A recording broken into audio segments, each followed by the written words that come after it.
Last point बताओ जल्दी से, कहाँ तक पढ़ा?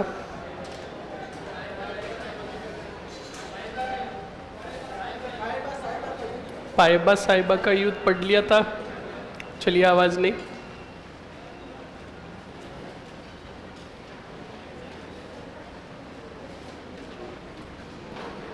अब सुन लो और समझ लो पहले अच्छे से, आगे क्या होगा क्या नहीं होगा। स्टूडेंट्स, करे क्लास स्टार्ट? करे क्या? ओके।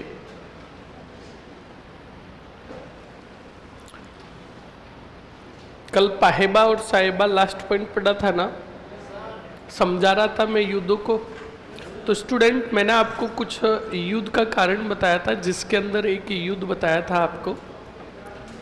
कल जो बताया था लास्ट सेशन में, वो मैंने आपको बताया था दरिया जो साथी के बारे में बताया था। और दरिया जो साथी की मृत्यु हो गई थी रास्ते में, उसी वजह से नाराज थे मालदेव राठौड़। किससे? वीरमदेव से। अब कुछ इतिहासकार कहते हैं कि वीरमदेव स्वयं सेवकी के युद्ध में उपस्थित था, और कुछ कहते कि वो उपस्थित नहीं था। हाथी वहाँ से भागकर, सेवकी से भागकर, दौलत खां से भागकर हाथी आ गया कहाँ? मेड़ता। कहाँ? चाहे कैसे भी आओ, था किसके पास? वीरमदेव के पास। तो बिल्कुल नाराज थे मालदेव राठौड़, और जब नागौर के दौलत खां को पराजित कर दिया तो वापस आते समय उन्होंने, याद रखिएगा, वीरमदेव को कहा कि हम आपसे पहले से ही हाथी को लेकर नाराज हैं, और अब अगर हमारे साथ रंजिश को समाप्त करना चाहते हो तो आपको हमें देना होगा अजमेर का पट्टा। कौन सा पट्टा? अजमेर का पट्टा देना होगा, और अजमेर का पट्टा दे दो, सब ठीक हो जाएगा। वीरमदेव ने कहा, अजमेर का पट्टा अगर आपको दे दिया तो हमारे पास क्या बचेगा? हम अपनी सेना का भरण पोषण कैसे करेंगे? हमारे खर्चे कैसे निकलेंगे? तो कहा, लोन लो।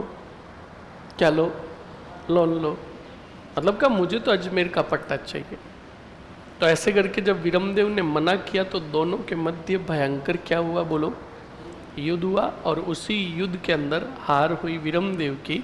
वीरमदेव के हाथों से अजमेर भी गया और मेड़ता भी गया। वीरमदेव बन गया जानी दुश्मन किसका? मालदेव राठौड़ का। वीरमदेव ने कहा, समय आने पर इसका बदला मैं जरूर लूंगा। बोलो, समझ में आया कि नहीं आया? ओके। अब सुनो और समझो आगे क्या हुआ और क्या नहीं हुआ। स्टूडेंट, इस घटना के बाद मालदेव राठौड़ आए जोधपुर, और जोधपुर आने के बाद क्या किया और क्या नहीं किया सुनना।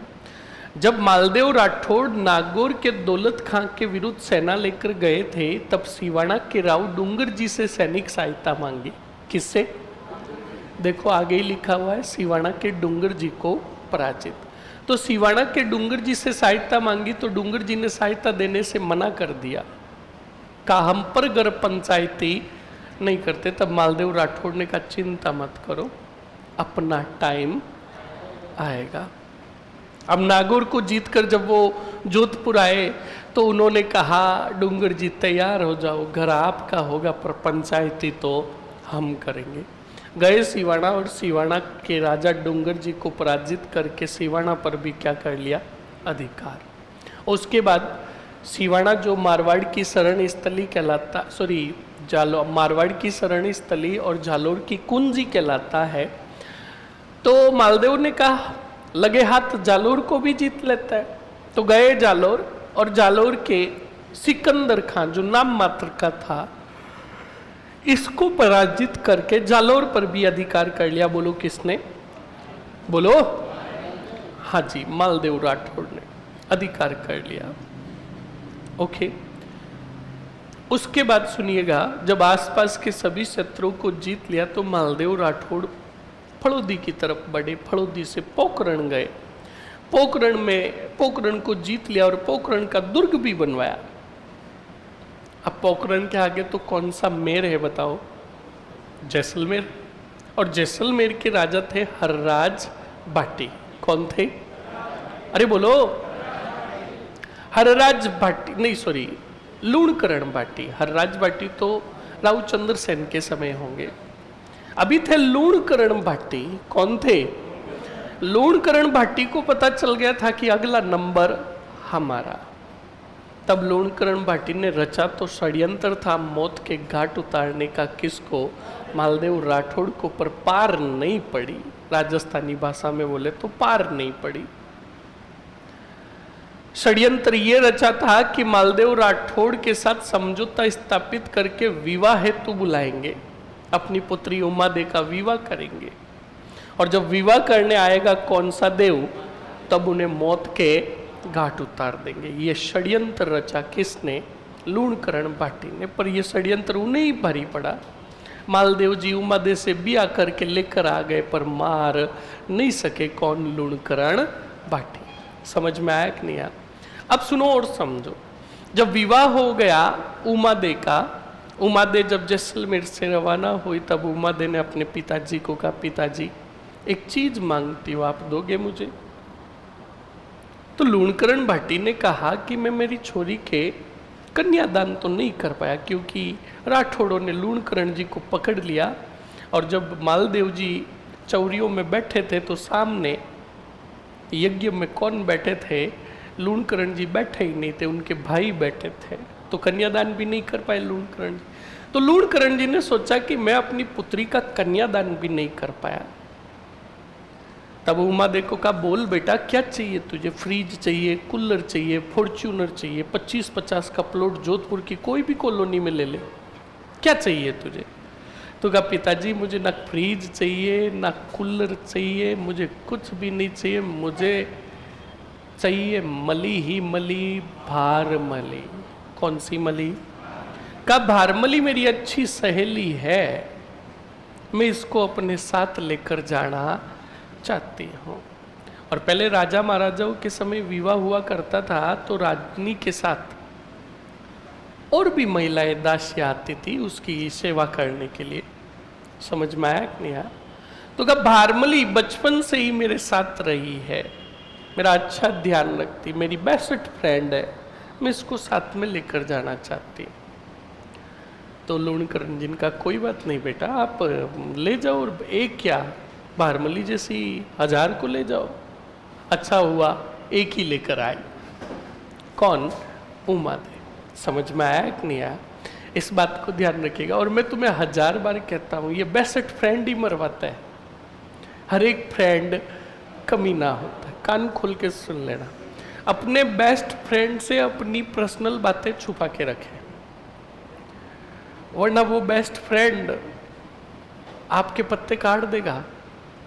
सावधान रहे, सतर्क रहे, और अपने मित्र से कोसों दूर रहे, दूरी नहीं कोसों दूर रहे, वरना फिर पता चलेगा कि आपके तो पत्ते कट गए और मोए मोए हो गई, और मजे हो गए किसके? बेस्ट फ्रेंड के। तो तुम्हारे हालात बदल जाएंगे, जज्बात बदल जाएंगे, तुम कायलाना झील के पास मिलोगे वहाँ कांकरे फेंकते हुए, दिल टूट गया। समझ में आया ना? हाँ हाँ हाँ बिल्कुल।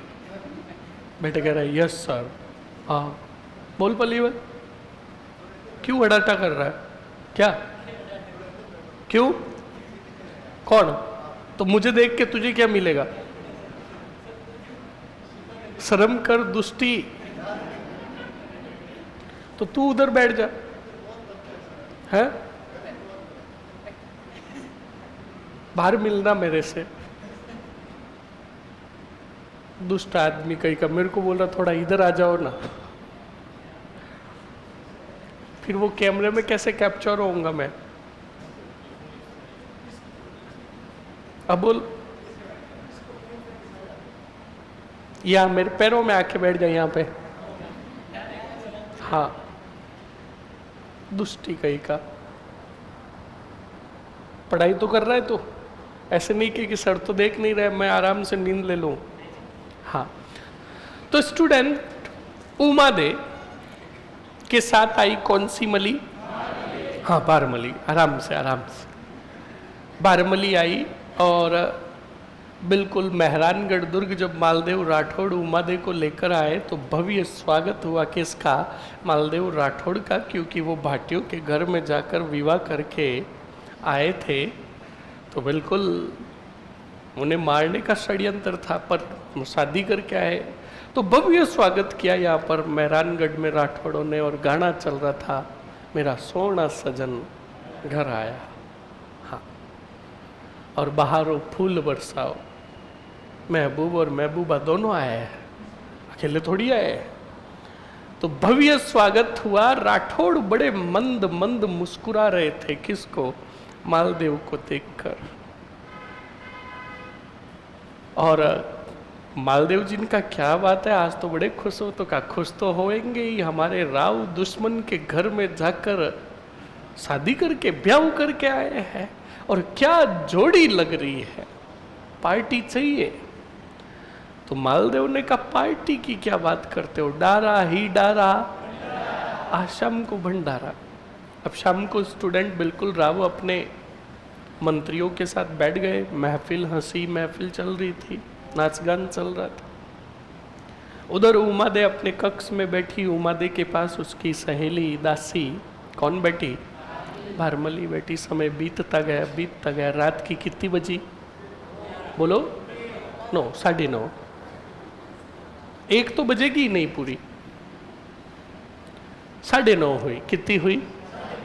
तो बिल्कुल स्टूडेंट, और तुम भी एक बात कान खोल के सुन लेना, कैलाश तुम्हें सूचना देगा आज। कौन? कैलाश। अभय चैम्बर की। कौन से चैम्बर की?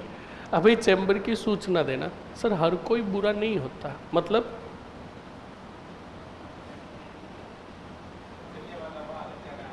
क्या करना? तो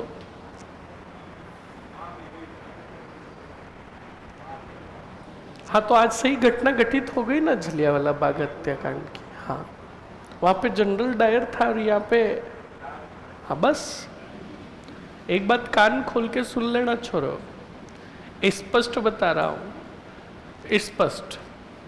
अनुशासन में रहना, बढ़िया आराम से बैठे रहना।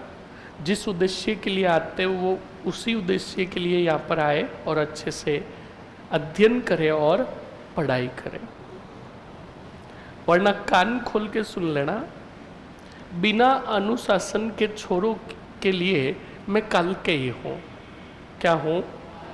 हाँ, इस बात को अच्छे से ध्यान रखें। बंदोली निकालते देरी नहीं करूंगा, इस बात को ध्यान रखें। आपका तो 3rd ग्रेड बैच है, आपका तो संपर्क भी नहीं होगा, और जिनका संपर्क है उनके पास संदेश पहुंच गया होगा। नहीं पहुंचा तो शाम तक तुम्हारे पास संदेश आ जाएगा।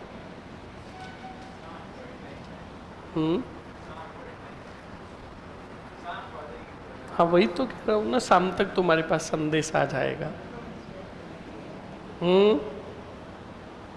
हॉस्टल में कौन कौन रह रहा है? हाथ खड़े करना। हाँ, तुम्हारे पास तो संदेश आ ही जाएगा 100%।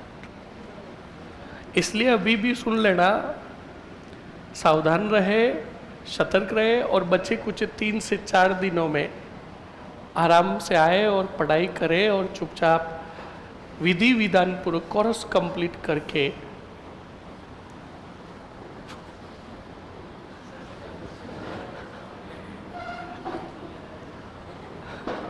तो ये बात तो तुझे पहले भी सोचनी चाहिए। अब दीदार सही होगा, नैनो से नैना मिले, तेरे नैना,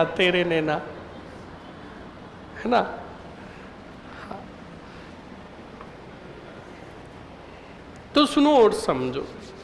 तो स्टूडेंट बिल्कुल शाम हुई, और इस बात अभी ये क्यों बोला ये भी सुन लो। इतिहास में कुछ ऐसी घटनाएं हुई है जिनको बताना पड़ता है, समझ में आया ना?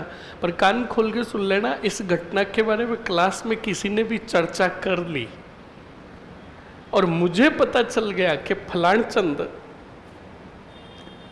इसके बारे में सर बोल रहा था या बात कर रहा था, इस घटना के बारे में ध्यान रखना। रेल बना दूंगा। क्या रेल? वो भी मेट्रो। सुन लेना, आज अभय चैम्बर में बनी थी, सुन लेना। ध्यान रखना इस बात को। इसलिए इतिहास यानी अतीत की बात। कौन सी बात? अतीत। और अतीत का मतलब बीता हुआ कल। उसको सिर्फ इतना ही महत्व देना, मतलब माइंड में इतना ही रखना। ऐसे नहीं कि कोई ऐसे बात आती कि और गजब हुआ, नो, बस बात सुनी, इतिहास जाना, खत्म। समझ में आया कि नहीं आया? तो सुनो, तो 9:30 बजे उमादे ने भारमली को कहा कि भारमली, राव शायद आज भूल रहे हैं कि आज उनकी कौन सी रात है, इस रात में उन्हें अभी हमारे पास होना चाहिए। भारमली ने कोई ये बात कही तो भारमली ने कहा कोई बात नहीं, थोड़ी देर और इंतजार कर लेते, राव आते ही होंगे। और दोनों बैठे रहे, थोड़ा समय बीता। 11-12 बजी, 11 बजी, 11 भी नहीं बजी, चलो 10-10 हुई। तब भारमली ने उमादे ने भारमली को कहा अभी तक राव नहीं आए। तो कहा, भारमली ने कहा रानी साहब अगर आपकी अनुमति हो तो मैं जाकर बुलाकर लेकर आ जाऊं किसको, राव को। तो कहा जाता है कि भारमली बुलाने के लिए गई। राव ने जब भारमली को देखा तब कहा जाता है कि भारमली बहुत सुंदर और बहुत फूट रही थी। और जब भारमली को देखा मालदेव ने तो कहा जाता है कि वो रात मालदेव ने भारमली के साथ बिताई। और ये बात उसी रात को पता चल गई किसे? उमादे को। और उमादे शादी की पहली रात को ही राव से रूठ गई और आज जीवन जिंदगी भर रूठी रही किससे? मालदेव से। इसीलिए उन्हें इतिहास में रूठी रानी के नाम से जाना गया। बोलो समझ में आया कि नहीं आया? अब जब ये बात इधर लूणकरण भाटी को पता चली, किसको? लूणकरण भाटी को पता चली, तो लूणकरण षड्यंत्र रचने लगे और किसको मारने का? मालदेव को मारने का। पर मालदेव को ये बात पता चली तो मालदेव नाराज हो गए किससे? लूणकरण से। गुस्सा निकाला उमादे पर, उमादे को छोड़ दिया तारागढ़। कौन से गढ़? तभी तो हम पढ़ते हैं कि उमादे ने अपना जीवन यापन कहाँ व्यतीत किया? तारागढ़ के अंदर। पढ़ते हो ना? अब सुनो और समझो आगे क्या होता है क्या नहीं होता है। स्टूडेंट, उसके बाद भारमली के बारे में जब ये बात लूणकरण को पता चली तो लूणकरण ने भारमली को वापस बुला लिया। कौन से मेर? जैसलमेर। कौन से मेर? भारमली को तो गोली मारो। आगे तो भारमली और खूब सारी घटनाएं घटित करेगी पर हमें जानना नहीं है। और जानना है तो बड़े बेचों में आओ। कहाँ आओ? हाँ, भारमली के 7 एपिसोड बनते हैं टोटल। कितने? पालीवाल? हाँ 7। हमें कितना जानना है? और 6 एपिसोड जानना चाहते हो तो हाँ ओके। नेक्स्ट सुनो और समझो क्या हुआ और क्या नहीं हुआ। मतलब भारमली, लोग तो कहते हैं कि प्रेम कितनी बार होता है। एक बार भारमली को पूछो, भारमली ने कहा प्रेम कभी भी हो सकता है। ध्यान रखिएगा। भारमली को जब मेहरानगढ़ से जैसलमेर भेज दिया गया तो उसे जैसलमेर में एक बार और प्रेम प्यार हुआ। हाँ, शादीशुदा आदमी से हुआ। उससे ब्रेकअप हो गया तो फिर एक बार और प्यार हुआ। तो जानना ही नहीं है हमें। समझ में आया कि नहीं आया? और जानना है तो फिर मैंने अभी बताया है। हाँ, बड़े बेचों में आओ। आज क्या आ जाऊंगा, छोरा कह रहा है सिर्फ भारमली को जानने के लिए। देखो दुष्टियों को कितनी भारमली की फिक्र है। सुन लो और समझ लो आगे क्या हुआ और क्या नहीं हुआ। आप बताओ उमादे कहाँ है? बोलो। और अब सुनना केंद्र के अंदर क्या हुआ। केंद्र के अंदर शेरशाह सूरी था। कौन? जिसने पराजित किया हुमायूं को। किसको? हुमायूं को। और हुमायूं को पराजित करके अधिकार कर लिया हिंदुस्तान पर। हुमायूं भागकर आ गया सिंध की तरफ और वो इधर भागता भागता अमरकोट पाकिस्तान आ गया। कहाँ आया? अमरकोट। और अमरकोट के अंदर रहकर वो वापस भारत को कैसे हासिल करे शेरशाह से, ये योजना बनाने लगा। तब इसी हुमायूं को पता चला कि मारवाड़ का राजा है जिसका डंका एक तरफा गूंजता है, मालदेव राठौड़। तो क्यों नहीं मैं सहायता लेने जाऊं, किससे? मालदेव राठौड़ से। इसके पहले तुम्हें याद है पाहेबा साहेबा का युद्ध? पाहेबा साहेबा के युद्ध में राव जेतसी मारा गया। राव जेतसी का पुत्र था कल्याणमल राठौड़। कौन था? कल्याणमल राठौड़ ने कहा मैं अपने पिता की मौत का बदला जरूर लूंगा राव। इस थोबड़े को अच्छे से याद रखना, समय ऐसा आएगा कि मेरे पास मेरा साम्राज्य होगा पर तुम्हारे पास कुछ भी नहीं होगा। तो बताओ जानी दुश्मन कितने बने? 2, मेड़ता का विरमदेव और बीकानेर का कल्याणमल। इधर पाकिस्तान, वर्तमान जो पाकिस्तान है, इधर बैठा हुमायूं। हुमायूं ने संपर्क किया कौन से देव से? मालदेव से। कहा हमें तुम्हारी सहायता चाहिए, दोनों मिलकर हम अटैक करेंगे शेरशाह सूरी पर। इस हेतु हुमायूं खुद मिलने आया कौन से देव से? तो सोचो एक मिनट के लिए कि मालदेव का वर्चस्व कितना गजब का था कि बादशाह हुमायूं खुद जब निर्वासित हुआ था तब खुद मिलने आया किससे? सही एक नहीं है? तो मालदेव और जब मिले थे कौन बोलो? हुमायूं। तब आईफोन 13 प्रो मैक्स से बीकानेर के कल्याणमल और मेड़ता के विरमदेव ने वीडियो बना लिया और भेज दिया किसको? शेरशाह सूरी को। और कहा शेरशाह मरने के लिए तैयार हो जा, ये देख दोनों मिलकर एक हो गए हैं और दोनों का उद्देश्य एक है, दोनों मिलकर तेरे ऊपर आक्रमण करेंगे। ये बात पता चली किसको? तो शेरशाह ने कहा हुमायूं और मालदेव दोनों एक हो, उसके पहले ही मैं मारवाड़ पर आक्रमण करके उसको फतेह कर लूं। तो बिल्कुल बताओ सेना लेकर कौन आया? शेरशाह सूरी। और गिरी गांव के अंदर आकर उसने अपनी सेना का क्या डाला? पड़ाव डाला। जब गिरी गांव के अंदर सेना का पड़ाव डाला तब इधर से मालदेव, देखो पहले एक बात बता देता हूं, शेरशाह जब मारवाड़ पर आक्रमण हेतु सेना लेकर रवाना हुआ तो ये बात पता चली कौन से देव को? मालदेव को। तब मालदेव ने अपने एक विद्वान को बुलाया जिसका नाम था ईश्वरदास बारट। क्या नाम था? उस ईश्वरदास बारट को कहा ईश्वरदास हमारी रानी है उमा दे जो रूठी हुई है और बैठी है कौन से गढ़ में, और उधर से ही दुश्मन कौन आ रहा है? शेरशाह सूरी। तो तू एक काम कर भाई, उसे मना कर लेकर आजा। कहाँ? मेहरानगढ़। क्योंकि दुश्मन सेना को अगर पता चल गया और तारागढ़ पर अधिकार कर लिया तो हम बिना लड़े ही हार जाएंगे, हमारे क्षत्रियों की शान के विरुद्ध है। तो जा वास्तविकता बताओ उमा दे को, लेकर आप मना कर कहा? मारवाड़। तो बताओ कौन आया विद्वान? बोलो। ईश्वरदास बारट आया। ईश्वरदास बारट ने आकर उमा दे को पूरी बात बताई कि रानी साहब दुश्मन सेना आ रही है और राव ने आपको कहाँ बुलाया है? मेहरानगढ़। अगर दुश्मन सेना के अगर आप हाथ लग गए तो राव कलंकित हो जाएंगे, बिना लड़े ही हार जाएंगे। तो उमा दे का जवाब सुनो। उमा दे ने क्या जवाब दिया? उमा दे ने ईश्वरदास बारट को कहा कि ईश्वरदास जाकर राव को कहना कि हम रूठे जरूर हैं उनसे पर आज भी रानी तो उन्हीं की है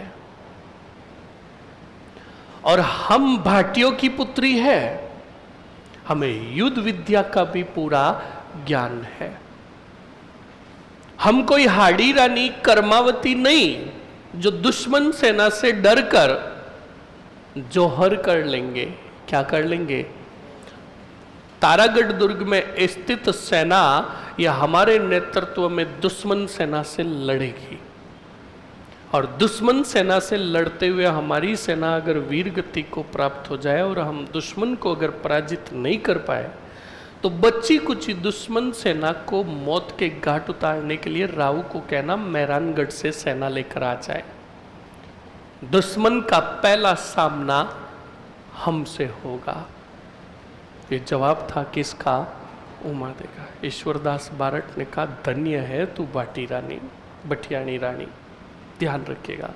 ईश्वरदास बारट वापस दौड़ा मालदेव के पास आया और मालदेव को आकर कहा कि राव रानी हो तो किसके जैसी? उमा दे जैसी। तो मालदेव ने कहा बात क्या हुई भाई, बता तो सही।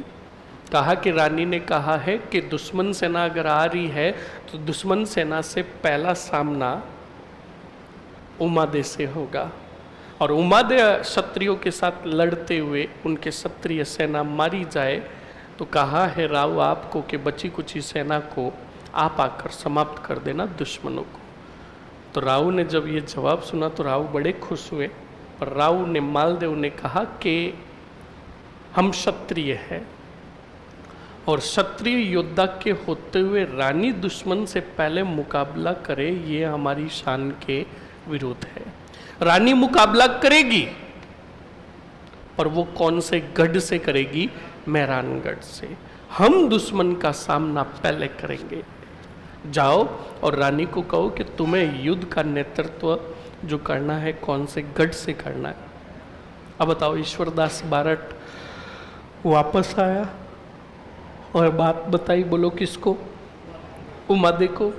उमादे ईश्वरदास बारट के कहने पर रवाना हो गई और आ रही थी कौन से गढ़? मेहरानगढ़। इधर देखो, ये मैं नहीं कह रहा हूं, छोड़िया सुन लेना, मैं नहीं कह रहा हूं, इतिहास कह रहा है। मालदेव के पूरी 12 रानियां थी। कितनी? दासियां तो खूब थी, पासवान खूब थी, रानियों की बात कर रहा हूं। कितनी रानियां थी? अब एक तो उमादे, पीछे कितनी बची? 11 रानियां इकट्ठा हुई। उन 11 रानियों में से एक रानी ने 10 रानियों को कहा कि मैं तुम्हारा भविष्य बता सकती हूँ बिना हाथ देखे। तो कहा बताओ कैसे? तो एक रानी को कहा कि अब कुछ ही दिनों बाद तू किचन में झाड़ू निकालेगी। दूसरी ने दांत निकाले तो दूसरी को कहा तू टेंशन मत ले, तू लहसुन छोलेगी। तीसरी को कहा मैं क्या करूंगी? तो कहा तू ठीकरे धोएगी। तो सब ने कहा कि तुम सबका भविष्य बता रहे हो, आप क्या करोगे? कहा मैं आटा लगाऊंगी। तो सब ने कहा कि रानी सा आप ऐसा कह क्यों रहे हो? तो कहा हम सब के पत्ते कटने वाले हैं, आ रही है दुर्ग में कौन? और उमादे दुर्ग में पहुंच गई तो फिर चलेगी किसकी? उमादे की। हमारी तो बिल्कुल भी नहीं चलेगी। तो उन 10 रानियों ने उस एक रानी को कहा कि तुम ही खोड़ीली रानी हो, तुम ही कुछ करो। तो उसने कहा अब तो एक ही काम है उमादे को रोकने का, बुलाओ आशा बारट को। किसको? आशा बारट भी मालदेव का ही दरबार का था। आशा बारट को उन रानियों ने बुलाया और आशा बारट को कहा आशा अब तेरी ही आशा। तो कहा क्या करना है? तो कहा उमादे आ रही है कहाँ? मेहरानगढ़, तुझे जैसे तैसे करके रोकना है। आशा ने कहा ये तो मेरे दाहिने हाथ का काम है। अब बताओ, रोकने के लिए रानियों ने किसको भेजा? आशा बारट कोसणा गांव में आया और रोका किसको? उमादे को।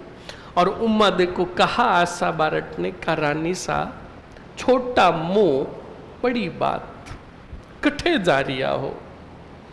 तो रानी ने कहा कि मेरे राव जो है दुश्मन सेना आ रही है, अगर मैं दुश्मनों के हाथ लग गई तो मेरे राव हार जाएंगे। मेरे राव युद्ध का नेतृत्व अजमेर और इसके आसपास के क्षेत्र से करेंगे और मैं मेहरानगढ़ से करूंगी युद्ध का नेतृत्व। तो आशा बारट ने कहा रानी सा छोटा मुंह बड़ी बात, तुम वहीं जा रहे हो जहां पर तुम्हारे स्वाभिमान पर उंगली उठी, आपका अपमान हुआ। छोटा मुंह बड़ी बात अगर बुरी लगे तो माफ करना, पर कह ही देता हूं मुझसे रहा नहीं जा रहा। मान रखे तो पीऊ तज, पीऊ रखे तजमान, दो गयंद न बंद ही एकण खंबे ठाण। ये बात कही तो उमादे का आत्म स्वाभिमान जाग उठा। उमादे ने कहा कि मैं कैसे जाऊं वहां मेहरानगढ़। अब कहा मैं मेहरानगढ़ नहीं जाऊंगी, और वहां जाऊं तो मेरे स्वाभिमान से परे है, और मेरे लिए मेरा स्वाभिमान पहले है। पर मैं तारागढ़ जाऊं तो मेरे राव हार जाए, ये भी तो बात सही है, और मैं नहीं चाहती कि मेरे राव की हार हो। मैं ना मेहरानगढ़ जाऊंगी ना तारागढ़ जाऊंगी, मैं यहां से अपने पुत्र के पास चली जाऊंगी। उमादे अपने पुत्र के पास चली गई। किसके पास? पुत्र के पास। किसके पास चली गई? किसके पास? कुछ सवाल है? क्या सवाल है? जोर से बोलो। पुत्र कहां से आया? अरे बोलो। सही है, सबका सवाल है। बहुत बढ़िया। पालीवाल सवाल है? बिल्कुल है। सुनो और समझो, बहुत बढ़िया। आज बिल्कुल 6:15 बजे छुट्टी हो जाएगी। मैं 6:30 घर पहुंच जाऊंगा और 6:30 जाकर आराम से आज शांति से सुकून से सोऊंगा कि B2 बैच वाले बच्चों से फीडबैक लेने की ज़रूरत ही नहीं है कि उन्हें हिस्ट्री समझ में आ रही है या नहीं। आज तुम्हारे इस सवाल ने जवाब दे दिया, मेरा फीडबैक दे दिया कि 5 में से 5। तुम इतिहास को समझ ही नहीं रहे हो, दूरबीन से देख रहे हो। आयो कटू। सही है ना? अरे सही है ना? बिल्कुल सही है स्टूडेंट। सुन लो, मैंने फीडबैक जानने के लिए कि आपको समझ में, उसने तो शादी के बाद अलग ही रही थी ना सर जी, पुत्र कहाँ से आया? हाँ, अरे हाँ भाई बता रहा हूँ, वहाँ पे तू विद्रोह मत कर देना। क्या पता विद्रोह कर दे। तो सुनो और समझो पहले अच्छे से, बिल्कुल सही है। सुनो पहले, मैंने फीडबैक जानने के लिए कि छोरों को अगर समझ में आएगा तो हाथों हाथ कहेंगे ये पुत्र किधर से आया। सही है कि नहीं? बिल्कुल सही है स्टूडेंट, बहुत खूब, बहुत बढ़िया। मैंने फीडबैक जानने के लिए कि तुम हिस्ट्री को अच्छे से समझ रहे हो और सुन रहे हो या नहीं सुन रहे हो, और जो नहीं सुन रहा वो तो कह रहा कठुआ अपन का ही लेना देना है। आप में से 5-7 ऐसे महान विद्वान जो कह रहा है चलने दो, जो चल रहा सही है। सुन लेना अच्छे से। मैंने फीडबैक जानने के लिए पुत्र जो था वो पुत्र नहीं, वो दत्तक पुत्र था। कौन सा? दत्तक, यानी मालदेव की दूसरी रानियों का कोई पुत्र था जिसको उमादे अपने पुत्र की तरह मानती थी। तो मैंने क्या किया? दत्तक गायब कर दिया, सच्चाई जानने के लिए कि तुम्हें समझ में आ रहा है या नहीं आ रहा है। तो वो दत्तक पुत्र था। कौन सा पुत्र? और दत्तक पुत्र का नाम था राम। क्या नाम था? राम उस समय गुंदोज गुर्रोज में रहता था। कहाँ रहता था? गुंदोज गुर्रोज में रहता था। तब वहां पर चली गई कौन? उमादे। तो देखो उमादे का स्वाभिमान बच गया, और मालदेव राठौड़ के पास यानी मेहरानगढ़ भी नहीं गई, तो दोनों चीजें रह गई। अब सुनो, जब उमादे गुंदोज गुर्रोज चली गई तब मालदेव राठौड़ अपनी सेना लेकर आए, और याद रखना गिरी गांव के अंदर अपनी सेना का क्या डाला? पड़ाव। उधर से आया शेरशाह सूरी, और शेरशाह सूरी ने अपनी सेना का पड़ाव सुमेल गांव में डाला। दोनों सेनाएं पड़ाव डालकर काफी लंबे समय तक बैठी रही। शेरशाह की तरफ आकर दो वही मालदेव के विरोधी जाकर मिल गए। कौन कौन? बीकानेर का कल्याणमल, मेड़ता का वीरमदेव। वीरमदेव के हाथों से ध्यान रखिएगा, जेता और कुंपा के कक्ष में 10-10 हजार रुपए रखवा दिए, और पत्र भिजवा दिया किसको? मालदेव राठौड़ को। मालदेव राठौड़ को पत्र भिजवाया और कहा कि मालदेव तेरे योद्धा जेता और कूपा 10-10 हजार सोने की मोहरें लेकर बिक गए। सुबह होते ही हम सभी मिलकर तुझे मौत के घाट उतार देंगे। मालदेव 5 जनवरी तो युद्ध होगा 5 जनवरी को। 4 जनवरी 1544 को गिरी गांव से अपनी मुख्य सेना लेकर आ गए कहा, मेहरानगढ़। पीछे बचे जेता और कूपा, और जेता और कूपा ने भयंकर युद्ध लड़ा कहा, गिरी सुमेल के युद्ध में 5 जनवरी 1544। कहा जाता है कि दोपहर तक जेता और कूपा ने शेरशाह की 3/4 सेना को मौत के घाट उतार दिया। स्टूडेंट, पहले युद्ध के कुछ नियम कायदे भी हुआ करते थे, ध्यान रखिएगा। युद्ध जब हुआ था और युद्ध दोपहर तक पहुंचा और सामने अगर कोई सेना इस्लाम धर्म की लड़ती युद्ध के दौरान, तो युद्ध को 2 मिनट के लिए दोपहर में रोका जाता, क्योंकि इस्लाम धर्म की सेना नमाज अदा करती। क्या करती? तो दोपहर का समय था, युद्ध रोका गया। शेरशाह सूरी और उसके सैनिक नमाज पढ़ रहे थे। तब शेरशाह सूरी ने सिसकियां भरते भरते, रोते रोते अल्लाह का नमाज पढ़ा और कहा, या अल्लाह, इज्जत मांग रहा हूं। क्या मांग रहा हूं? इज्जत मांग रहा हूं, आज इज्जत दे दे, वरना आने वाले समय में लोग मेरे नाम पर हंसेंगे कि हिंदुस्तान का शेरशाह 2 सैनिकों से लड़ता हुआ हार गया या मारा गया। आज इज्जत मांग रहा हूं, देते। रण क्षेत्र वापस प्रारंभ हुआ। दोपहर के बाद लड़ाई प्रारंभ हुई। तब कहा जाता है कि वही आसपास था शेरशाह सूरी का एक सेना नायक, जलाल खां जलवाणी। बोलो, कौन था? जलाल खां जलवाणी था। वो जलाल खां जलवाणी सेना लेकर आ गया, कहा गिरी सुमेल के युद्ध में, और ताकतवर हो गया। जल्दी से बताओ कौन?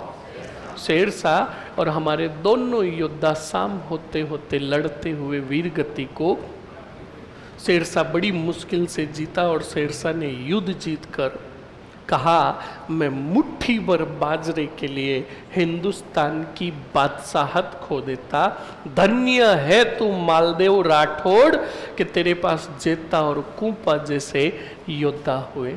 अगर ऐसे योद्धा मेरे पास होते तो मैं पूरे हिंदुस्तान की एक छत्र का राजा होता, शासक होता। अगर अभियानों पर जाते तो मेरे योद्धा जेता और कूपा जाते। तो बताओ, शेरशाह के लिए तो विरोधी थे कौन? जेता और कूपा। पर कहते हैं ना, वीरता का परिचय किसी ने भी दिया हो, उनकी वीरता से तो दुश्मन भी बड़े प्रभावित थे। समझ में आया कि नहीं आया? तो आपके विरोधी आपको लेकर चर्चा करते हैं, चाहे चर्चा कैसी भी हो, आपके विरोधी चर्चा करते हैं और तुम्हारी चर्चा विरोधियों में हो रही है, तो समझ लेना तुम्हारा स्वैग भारी है।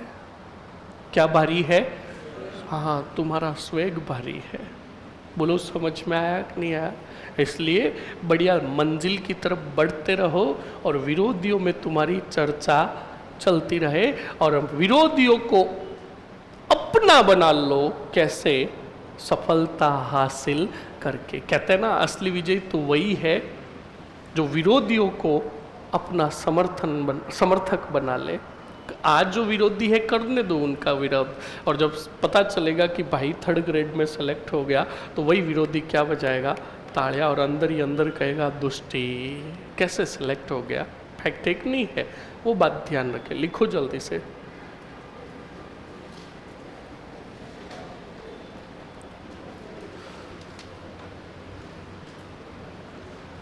लिखो।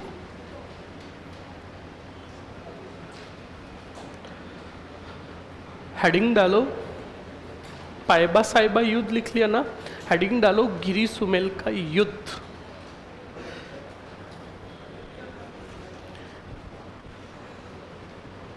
गिरी सुमेल का युद्ध।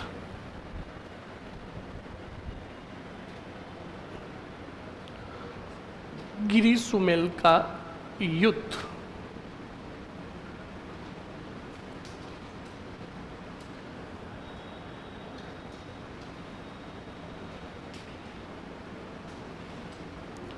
गिरी सुमेल का युद्ध। लिख लिया?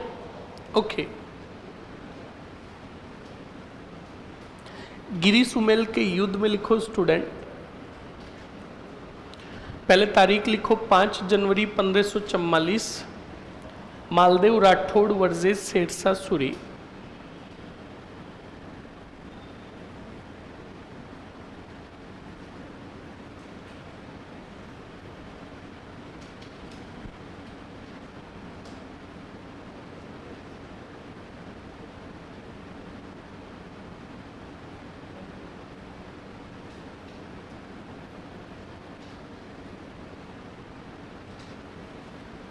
मालदेव राठौड़ वर्सेस शेरशाह सूरी। मालदेव से एरो निकालकर लिखो जेता और कूपा, जेता और कूपा।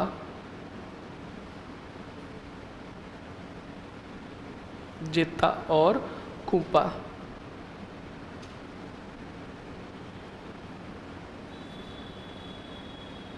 जेता और कूपा।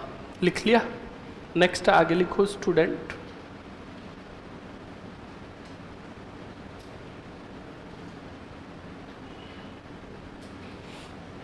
परिणाम में लिख लो शेरशाह सूरी की विजय।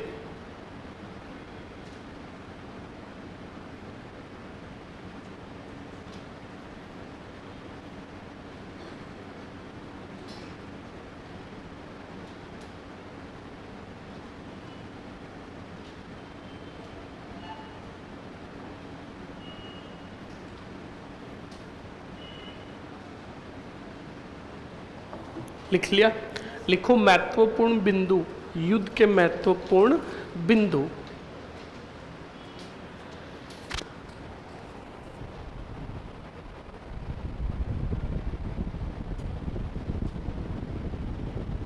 महत्वपूर्ण बिंदु, और महत्वपूर्ण बिंदु में लिखो शेरशाह सूरी की सैनिक सहायता। शेरशाह सूरी की सैनिक सहायता।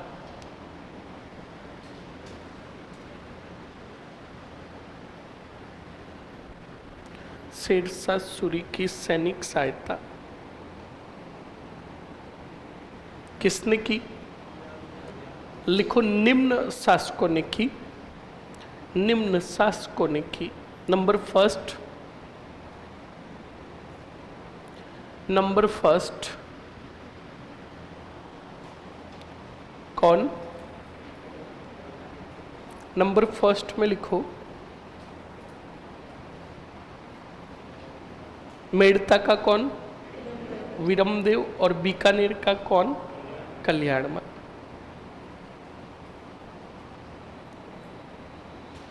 मेड़ता का विरमदेव राठौड़ और बीकानेर का कल्याणमल। बीकानेर का कल्याणमल। लिख लिया? अब बताओ, मालदेव राठौड़ रण क्षेत्र से सेना लेकर कितनी तारीख को निकले? 4 जनवरी को। 4 जनवरी 1544 को। लिखो मालदेव राठौड़ 4 जनवरी 1544 को, मालदेव राठौड़ 4 जनवरी 1544 को अपनी मुख्य सेना लेकर, अपनी मुख्य सेना लेकर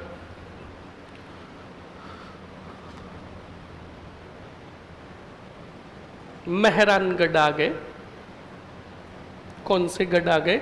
मेहरानगढ़ आ गए।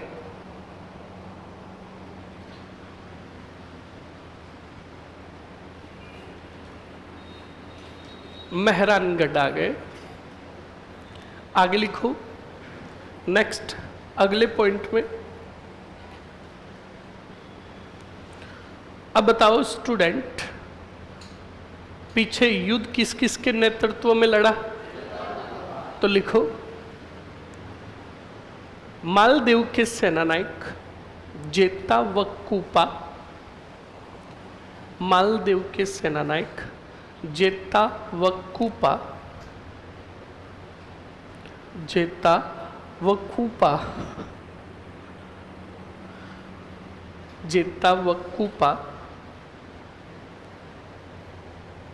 जेता व कूपा 5 जनवरी को गिरी सुमेल के युद्ध में लड़ते हुए वीर गति को प्राप्त हुए।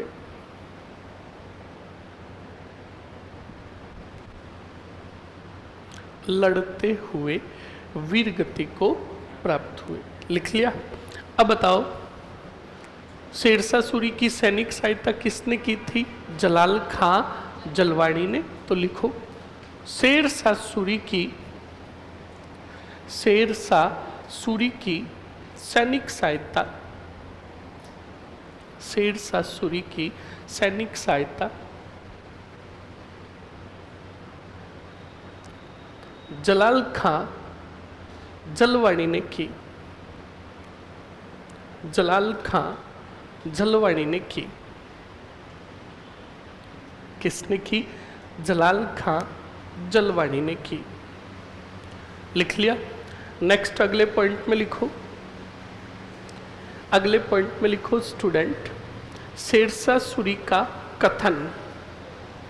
शेरशाह सूरी का कथन, मैं मुट्ठी भर बाजरे के लिए हिंदुस्तान की बादशाहत खो देता।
क्या लिखा आपने?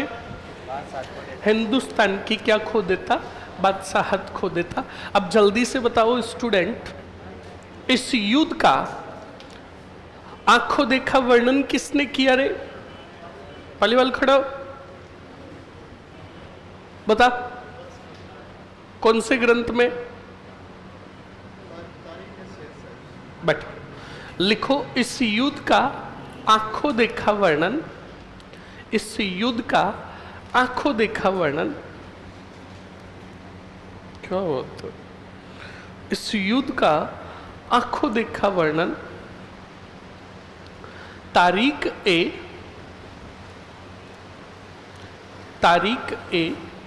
शेरशाही में,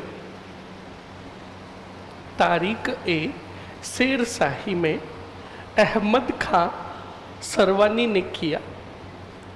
तारीख ए शेरशाही में अहमद खां, अहमद बोल दिया मैंने, अहमद खां नहीं लिखना है, अब्बास खां सरवानी ने किया, क्योंकि अहमद खां को तो चित्तौड़ का कार्यभार सौंपा जाएगा।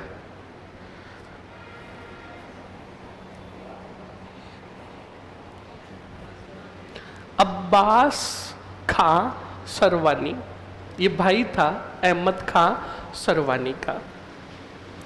लिख लिया? लिख लिया। आगे लिखो, शेरशाह ने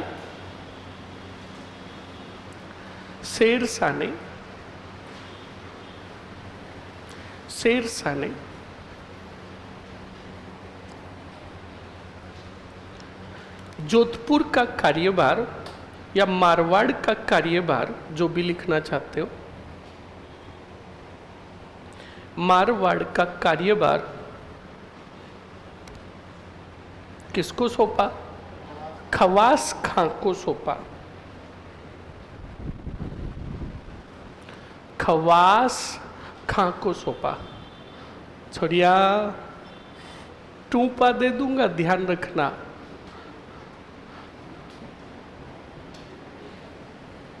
खवास खां को सौंपा। लिख लिया? अरे लिख लिया ना? ओके। अब बताओ, मालदेव राठौड़ फिर मेहरानगढ़ जब सेना आएगी किसकी, शेरशाह की, गिरी सुमेल फतेह करके, तब मालदेव राठौड़ मेहरानगढ़ छोड़कर सिवाना चले जाएंगे। कहाँ चले जाएंगे? और सिवाना को इसीलिए कहा गया मारवाड़ की शरण स्थली। कौन सी स्थली? सुन लो, मारवाड़ की शरण स्थली पूछे तो सिवाना, मेवाड़ की शरण स्थली पूछे तो कुंभलगढ़। कौन सा गढ़? ध्यान रखिएगा। तो लिखो, मालदेव राठौड़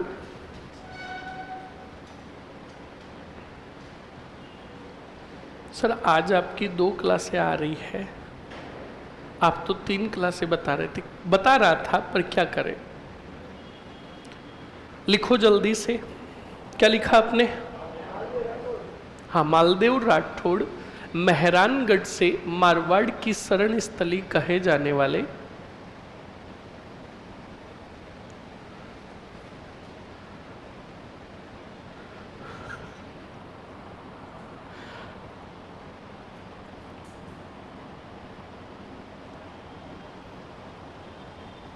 क्या लिखा आपने?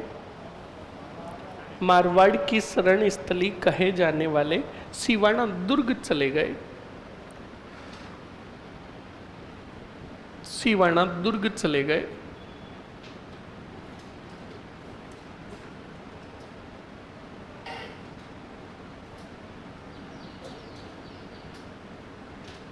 कहाँ चले गए? सिवाना दुर्ग चले गए। अगले पॉइंट में लिखो स्टूडेंट,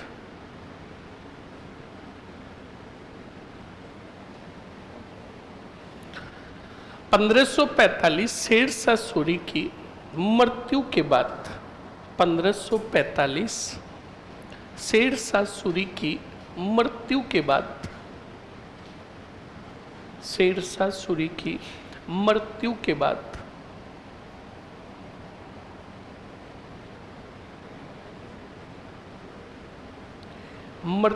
बाद मालदेव राठौड़ ने पुनः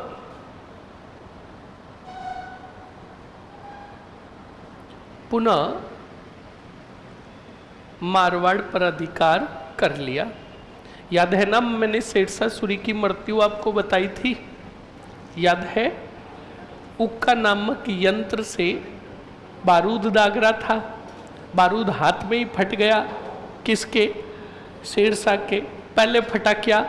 बारूद, उसके बाद फटा कौन? शेरशाह। यानी मारा गया था कालिंजर अभियान के दौरान, और ज्यों ही कालिंजर में मारा गया तो बिल्कुल सिवाना से आए कौन? मालदेव राठौड़, और शेरशाह सूरी की सेना जो मेहरानगढ़ में स्थित थी उसको पराजित किया और मारवाड़ पर पुनः अधिकार कर लिया। किसने?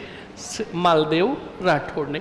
आप में से ये टॉप लेवल का सवाल है, चलो पूछ ही लेता हूं, आप कौन से टॉपर से कम हो? आप यूपीएससी की तैयारी कर रहे हो?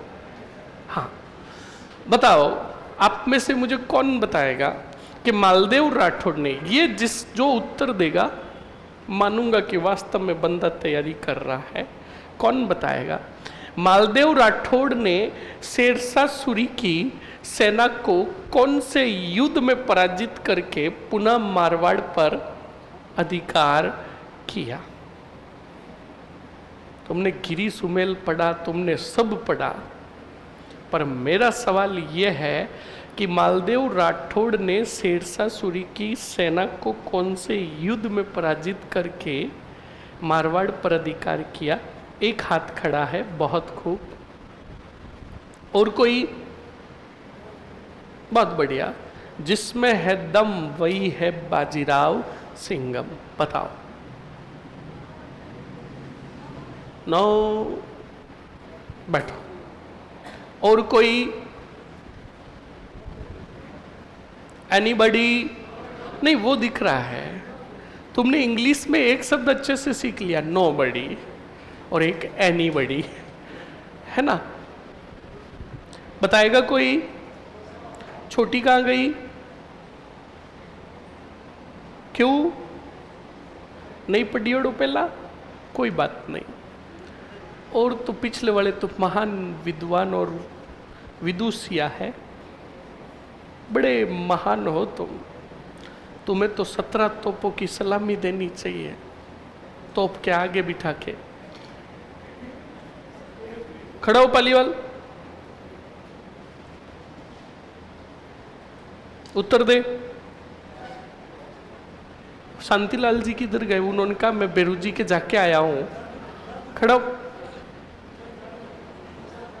ये देखो साम्राज्य विस्तार नीति, ये देखिए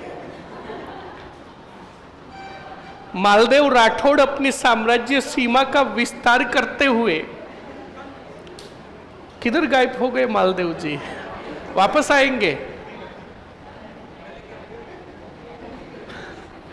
देखो इन्होंने अपना साम्राज्य विस्तार 2 परगनों से प्रारंभ किया, हिसार हरियाणा तक ये उड़ गए मालदेव जी। क्या बात है। हाँ, ऐसी घटना। बैठो शांतिलाल जी, बैठो, इधर चमत्कार हो गया। ऐसी घटना स्टूडेंट उत्कर्ष कॉम्प्लेक्स के अंदर जो ऊपर वाला टॉप हॉल है ना, उस टाइम हुई थी। 3rd ग्रेड के दौरान मैं पढ़ा रहा था प्राचीन सभ्यता, और प्राचीन सभ्यता में चल रहा था वो कालीबंगा, और लिखा हुआ था बेल से रिलेटेड कुछ प्रमाण। तभी के एक बेटी मक्खी आई और रबड़ को टच किया। किसको? रबड़ को टच किया, रबड़ लेकर जा रही है। और मैंने छोरों को कहा, मैंने कहा देखो छोरो, इतिहास में जो आज तक नहीं हुआ वो होगा। आज मक्खी बैल को साफ करेगी। और वो रबड़ बिल्कुल लेकर गई जहां बैल लिखा हुआ था ना, उसके ऊपर चारों तरफ घुमाकर फिर उड़ गई। मैंने कहा देख लो, बैल के प्रमाण मिले ही नहीं। वहीं से पढ़ ले, पढ़।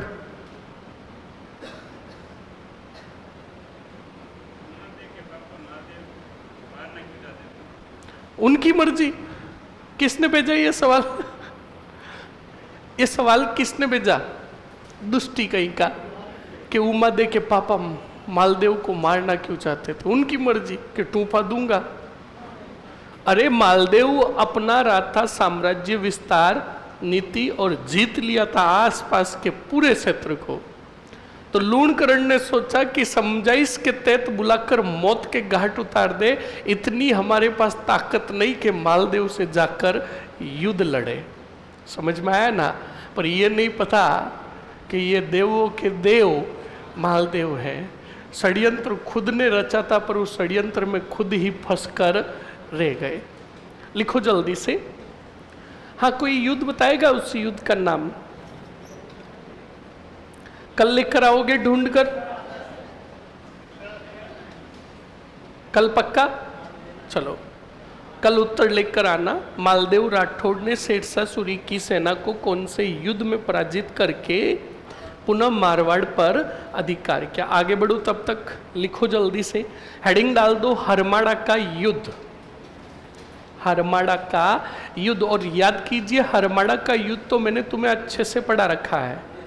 रंगराय याद है? हाँ, लिख लो जल्दी से। हरमाड़ा का युद्ध 1557। 1557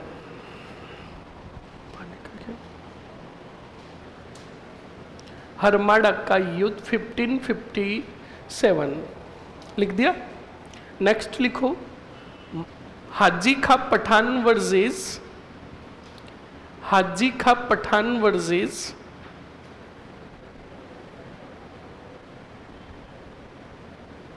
उदय सिंह द्वितीय। उदय सिंह द्वितीय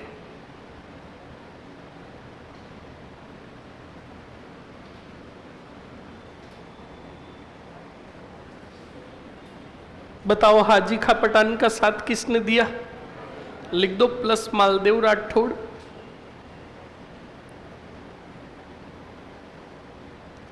प्लस मालदेव राठौड़ लिख लिया? अरे लिख लिया ना? परिणाम में लिखो किसकी विजय? हाजी खां पठान की विजय। ये युद्ध किसकी वजह से हुआ था? रंगराय की वजह से, ध्यान रखिएगा। लिख लिया? अब सुनो और समझो, एक पॉइंट और लिखो। मालदेव का अंतिम अभियान अकबर के विरुद्ध था। मालदेव का अंतिम अभियान अकबर के विरुद्ध था। मालदेव का अंतिम अभियान अकबर के विरुद्ध था। किसके विरुद्ध था? अकबर के विरुद्ध था।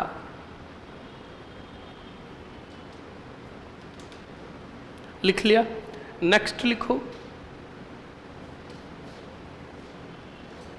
मृत्यु। मृत्यु मृत्यु में लिखो 7 नवंबर 1562। 7 नवंबर 1562। लिख लिया? अरे लिख लिया ना? हेडिंग डालो, विद्वानों का मत।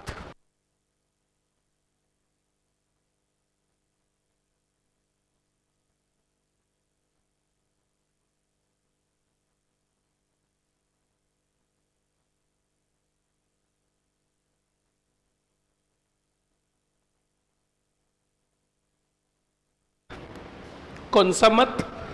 विद्वानों का मत। बोर्ड पर लिखा हुआ, यार लिख लोगे आप? देख लो मरो बोर्ड पर। स्टूडेंट इतिहासकार था। सबसे पहले इतिहासकार लेते हैं,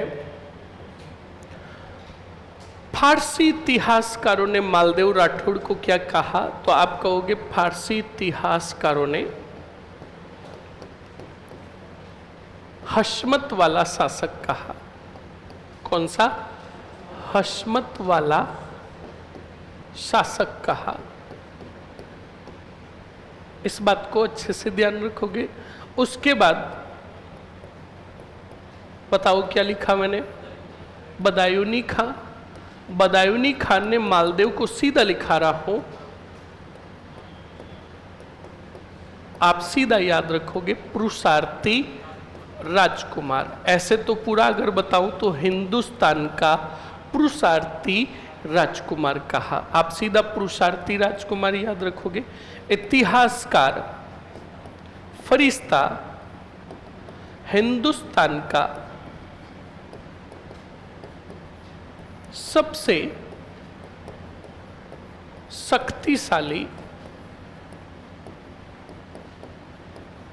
राजा, बताओ किसको कहा? मालदेव को। फरिश्ता के बाद लिखोगे अब्बुल फजल। अब्बुल फजल, और अब्बुल फजल ने कहा हिंदुस्तान के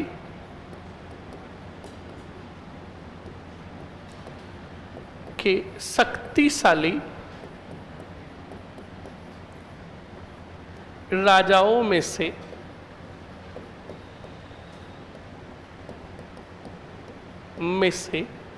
एक। ओके, और फिर एक और लिख लोगे ऐसे ही, 52 युद्धों का क्या कहा गया? विजेता। फिर लिखोगे निर्मित दुर्ग। निर्मित दुर्ग में लिख लोगे मालकोट दुर्ग। कहाँ बनवाया? मेड़ता में। पोखरण दुर्ग कहाँ बनवाया? कहाँ है पोखरण? और कौन सा किला? सोजत का किला। लिख लो जल्दी से। दरबारी विद्वान में लिखना चाहते हो तो ईश्वरदास बारठ,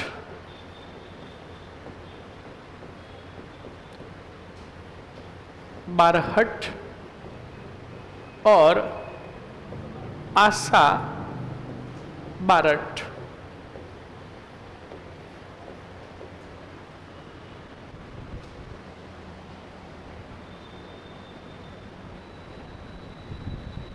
लिख लो जल्दी से।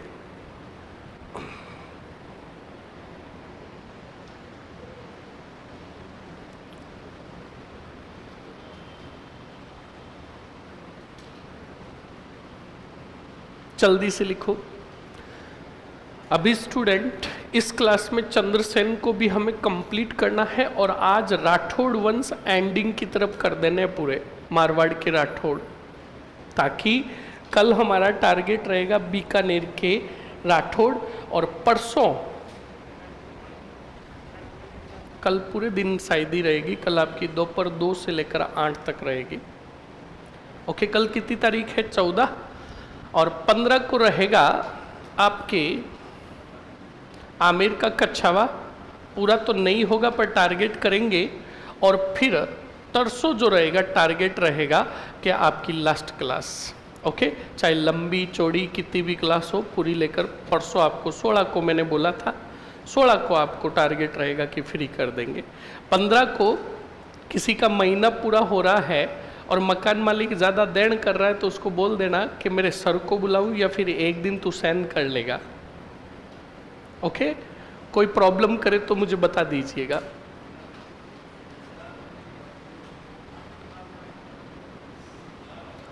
खाले बुला ला, जोर से बोल। क्या बोल रहा है? अरे बोल ना।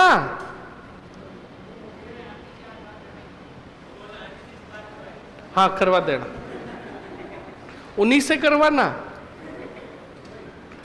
हाँ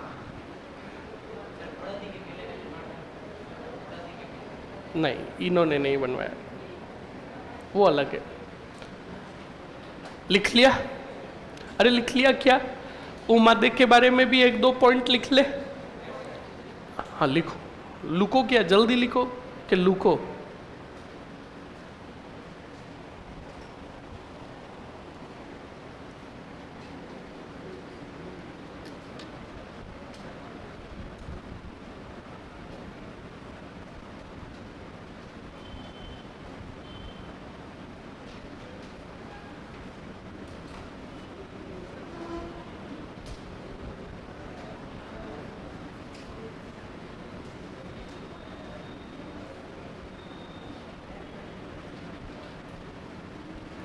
लिख लिया स्टूडेंट?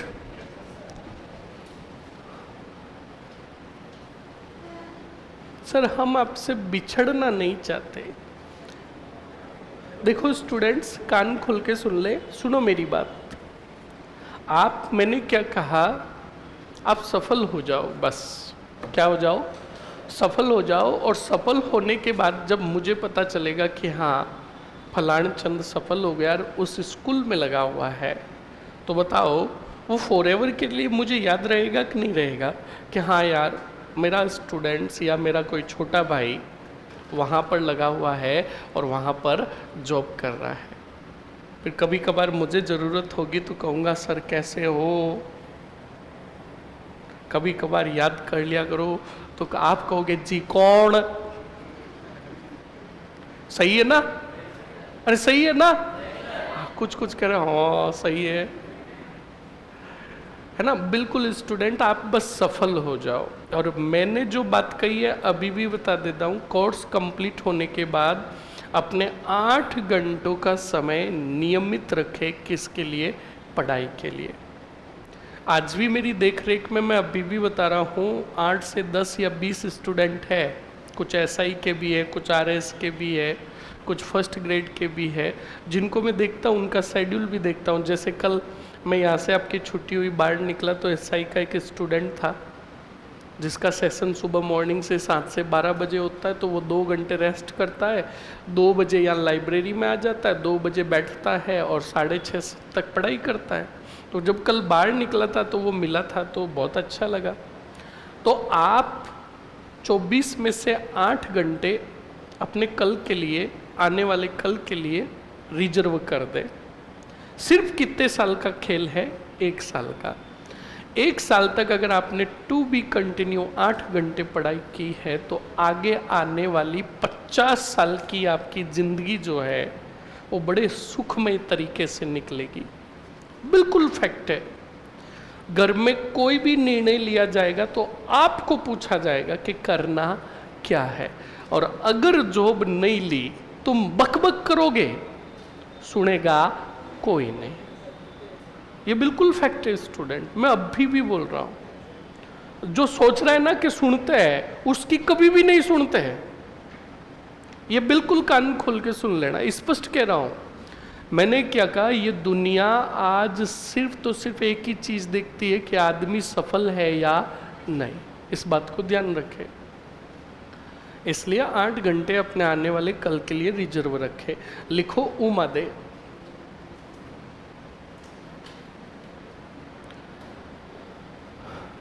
लिखो उमा दे। उमा दे का फर्स्ट पॉइंट लिखो। जैसलमेर के राजा लूणकरण भाटी की पुत्री। जैसलमेर के राजा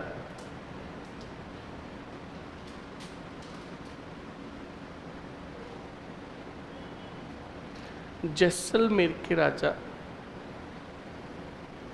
किनकी? लूणकरण भाटी की पुत्री। लिखो विवाह किसके साथ हुआ? मालदेव के साथ। मालदेव के साथ। बताओ इतिहास में से किस नाम से जाना गया? सीधा लिखो। इन्हें इतिहास में रूठी रानी के नाम से जाना गया।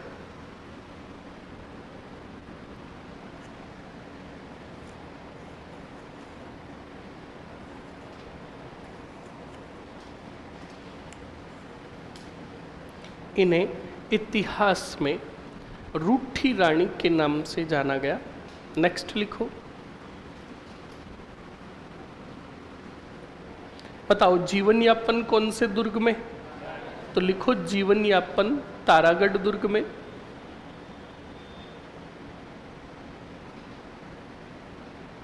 जीवन यापन तारागढ़ दुर्ग। बताओ मालदेव ने उमादेव को मनाने के लिए किसे भेजा था? तो लिखो मालदेव ने उमादेव को मनाने हेतु मालदेव ने उमादेव को मनाने हेतु ईश्वरदास बारठ को भेजा।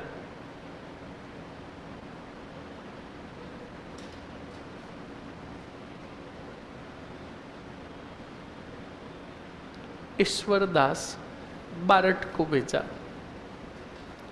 लिख लिया? आगे बढ़ो। बताओ, हाँ इसी में लिख दो। तथा रानियों ने किसको भेजा? आशा बारठ को भेजा। रानियों ने आशा बारठ को भेजा।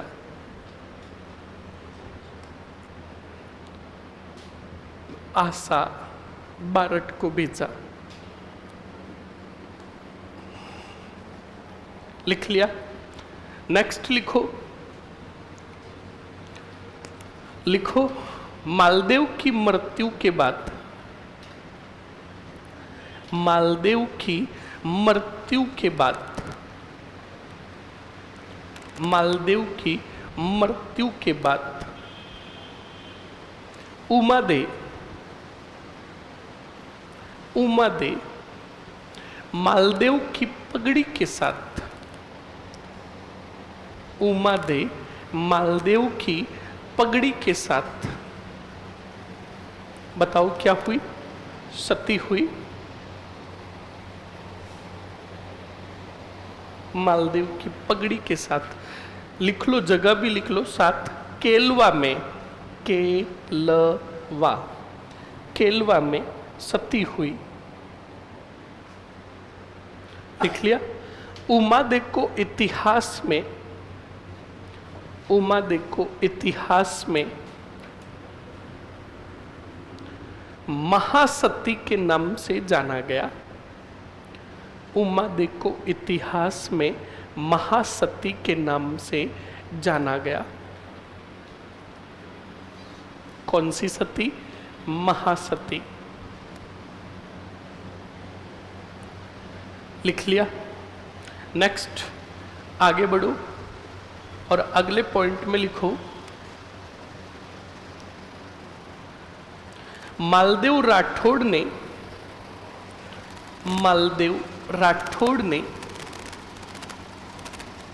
अपनी प्रिय रानी स्वरूप देख के कहने पर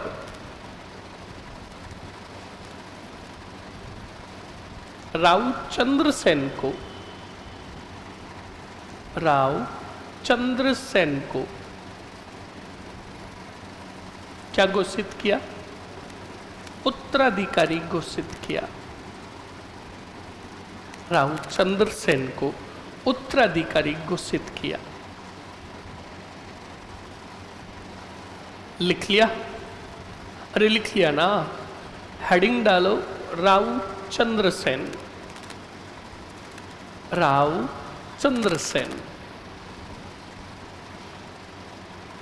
चंद्रसेन का शासनकाल लिखो।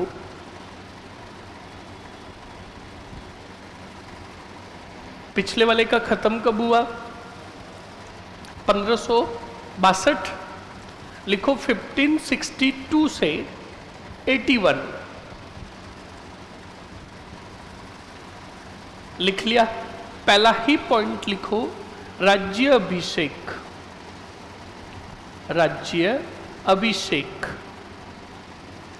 और राज्य अभिषेक में लिखो 31 दिसंबर 1562। 31 दिसंबर 1562। लिख लिया? अरे लिख लिया ना। ओके, अब नेक्स्ट आपको बताते हैं क्या हुआ और क्या नहीं हुआ। पहले तो सुनो स्टूडेंट, राव चंद्रसेन जो थे वो मालदेव राठौड़ के कितवे पुत्र थे? तीसरे पुत्र थे। कितवे? इसका मतलब दो बड़े थे। बड़ा जो था, सबसे बड़ा, वो था राम सिंह। सर राव जोधा का निर्वास काल कितना था? नहीं लिखना है। निर्वास काल अगर याद रखना चाहते हो तो 1438 से लेकर 1438 से लेकर 53 तक, 1438 से 53 तक बोले तो इसका निर्वास काल, यानी मंडोर दूर रहा था और फिर जीत लिया था। तो फिर वो राजा, हालांकि राजा पहले भी थे, पर पहले उनके पास मंडोर नहीं था। मंडोर जीता था अक्का सिसोदिया और आड़ा हिंगोला और वो मोसी वाली कहानी सुनाई, खींचड़ा वाली, याद है ना? तो वो कई बार आक्रमण किए थे, तो वही उनका क्या कहलाया? निर्वास काल। अब सुनो और समझो आगे क्या हुआ और क्या नहीं हुआ। क्या लिखा आपने पहले ये बताओ। हाँ पहले सुनो, तो मालदेव राठौड़ के टोटल पुत्र तो खूब थे, पर बड़े हम कितने जानेंगे? 3। सबसे बड़ा था राम सिंह। कौन था? उसके बाद था उदय सिंह। कौन था? और तीसरा था राव चंद्रसेन। तो ऐसा क्या कारण बना कि 2 पुत्रों को छोड़कर तीसरे पुत्र को क्या बनाया? राजा। तो कुछ इतिहासकारों ने कहा कि मालदेव की 12 रानियां थी, पर 12 रानियों में सबसे प्रिय थी कौन? और स्वरूप दे के कहने पर राजा बनाया किसको? उत्तराधिकारी घोषित किया चंद्रसेन को। पर दूसरे इतिहासकार कहते हैं नो नो नो नो, कारण तो कोई दूसरा था। तो कहा तुम बताओ कारण क्या था? तो कहा कि मालदेव राठौड़ के बड़े पुत्र जो है राम सिंह, ये जो राम सिंह थे बड़े मीठे बोलते थे, बड़े मीठे बोलते थे, इतना अच्छा बोलते थे कि एक बार अगर उनसे कोई बात कर ले तो वापस बात करने का मन ही नहीं करता। राजस्थानी भाषा में बोले तो फूड बोलते। क्या बोलते? हाँ फूड बोली बोले। जैसे हम किसी को बोलते हैं और कीकर है तो अगलो वालों के वे मरियो थोड़ी हो, जिंदो हो, तो बताओ उससे वापस बात करने का मन करेगा क्या? नहीं करेगा। तो जवाब इतना गजब का देते कुंवर राम कि वापस उनसे बात करने का मन ही नहीं होता। तो इतिहासकार जो दूसरा कारण बताते हैं उनमें से एक कारण ये बताते हैं कि एक बार क्या हुआ, मेहरानगढ़ दुर्ग में बड़ा भयंकर और बहुत भव्य महल बनाया, शानदार महल बनाया। किसने? राम ने, अपने रहने के लिए। अब वो महल जब देखा कौन सी देने, स्वरूप देने, तो स्वरूप दे को ये महल पसंद आ गया और स्वरूप दे ने राम को कहा कि बेटा ये महल तू मुझे दे दे, इस महल में तो मैं रहूंगी। तो राम ने क्या जवाब दिया वापस? स्वरूप दे को कहा कि तू मुझे क्या पूछ रही है, तू तो मेरे बाप की लुगाई है, ठकुरानी है तेरा। ये बात चुभ गई किसको? स्वरूप देखो। शाम हुई, दरबार खत्म हुआ, मालदेव राठौड़ दरबार से आए, स्वरूप देखो देखा तो स्वरूप दे बड़ी दुखी बैठी थी। पूछा स्वरूप देखो का बताओ क्या हुआ रानी सा? तो स्वरूप दे ने कहा वो हुआ जो आज तक हुआ नहीं। तो कहा हुआ क्या? कि आज मेरी ही औलाद ने, मेरे ही पुत्र ने मुझे कहा कि तू तो मेरे बाप की लुगाई है, ठकुरानी है, तेरी चलती है तो तुझे पूछने की कहाँ जरूरत है, ये महल तेरा। मेरी औलाद मुझे अगर ऐसे कहे तो एक माँ को कैसे सहन होगा? मालदेव राठौड़ ने कहा राम को धक्का देकर बाहर निकालो मेहरानगढ़ दुर्ग से, और जागीर दी पहले गुंदोज की, गुर्रोज की। बोलो समझ में आया कि नहीं आया? कितने कारण हो गए? अरे बोलो रे। तीसरा कारण विद्वान कहते नो नो नो, एक कारण हम बताते। का बताओ? तीसरा कारण बड़ा गजब का कारण जो तुम्हें जानकर बड़ा मजा आएगा। स्टूडेंट, कुंवर राम क्या करता है? राम सिंह जी, एक बार क्या होता है, मालदेव राठौड़ को बड़ा भयंकर तेज बुखार आता है। क्या आता है? बुखार आता है। ये बुखार काफी दिनों तक मालदेव जी को रहता। मालदेव जी बिस्तरों से उठ ही नहीं पाते, इतना भयंकर बुखार होता है। तो उसी दरमियान राम क्या करता है, सभी सरदारों को, मंत्रियों को, सेना नायकों को इकट्ठा करता है और इकट्ठा करके कहता है बहुत हो गया सेना नायकों, मेरी आंखें खुल गई है, मैं अपने पिता के नक्शे कदम पर चलना चाहता हूँ और इसमें मुझे आपका साथ चाहिए। सभी राठौड़ मंत्री और सेना नायकों ने जब ये बात सुनी तो बड़े खुश हुए। कौन? मंत्री और सेना नायक। कहा यार कुंवर राम सुबह का भूला अगर शाम को घर आ जाए तो उसे भूला नहीं कहते, कि राम इतनी अच्छी बात कर रहा है। तो सभी मंत्री और सेना नायकों ने कहा कि राम ये आपने बहुत बड़ा बढ़िया निर्णय लिया है और बिल्कुल सही है। हर कोई यही चाहता है कि वो अपने पिता के नक्शे कदम पर चले। राम ने कहा बिल्कुल मैं अपने पिता के नक्शे कदम पर चलूंगा, पर उसमें मुझे आपका साथ चाहिए। तो मंत्री और सेना नायकों ने कहा ये बात थोड़ी समझ में नहीं आ रही है, नक्शे कदम पर आप चलोगे, हम तो तुम्हारे साथ ही है, पर साथ चाहिए कैसा? तो कहा नहीं, साथ तुम्हारा ही चाहिए। तो कहा अरे कैसा? तो कहा बताओ, हमने निर्णय लिया हम अपने पिता के नक्शे कदम पर चलेंगे। कहा ठीक है। तो कहा राम ने सभी मंत्री और सेना नायकों को कहा कि हम मारवाड़ का सिंहासन हासिल करेंगे, वो भी अपने पिता के नक्शे कदम पर चलकर। मंत्री और सेना नायकों ने कहा कुछ समझ में नहीं आ रहा, कैसे नक्शे कदम? तो कहा एक बात बताओ, हमारे पिताजी राजा कैसे बने? तो सभी ने कहा अपने पिता को मारकर। तो कहा बस हम भी अपने पिता के नक्शे कदम पर चलेंगे। स्टूडेंट्स, जो सेना नायक खड़े थे उनमें से 70 से 80% सेना नायकों ने हाँ कर दी और साथ दिया। बोलो किसका? राम का, पर उन 70 से 80 जो थे उनमें से 20% तो अभी भी वफादार थे किसके? मालदेव के। कान खोल के सुन लेना, मैं अभी भी कह रहा हूँ वो की वो स्थिति आज भी बनी हुई है। आज के इस जमाने में 80% लोग तुम्हें अवसरवादी मिलेंगे। कौन से वादी? अवसरवादी। वो किसी के नहीं होते हैं, वो किसी के नहीं होते। और 80 नहीं, 90% आज के समय में वो अवसरवादी होते हैं।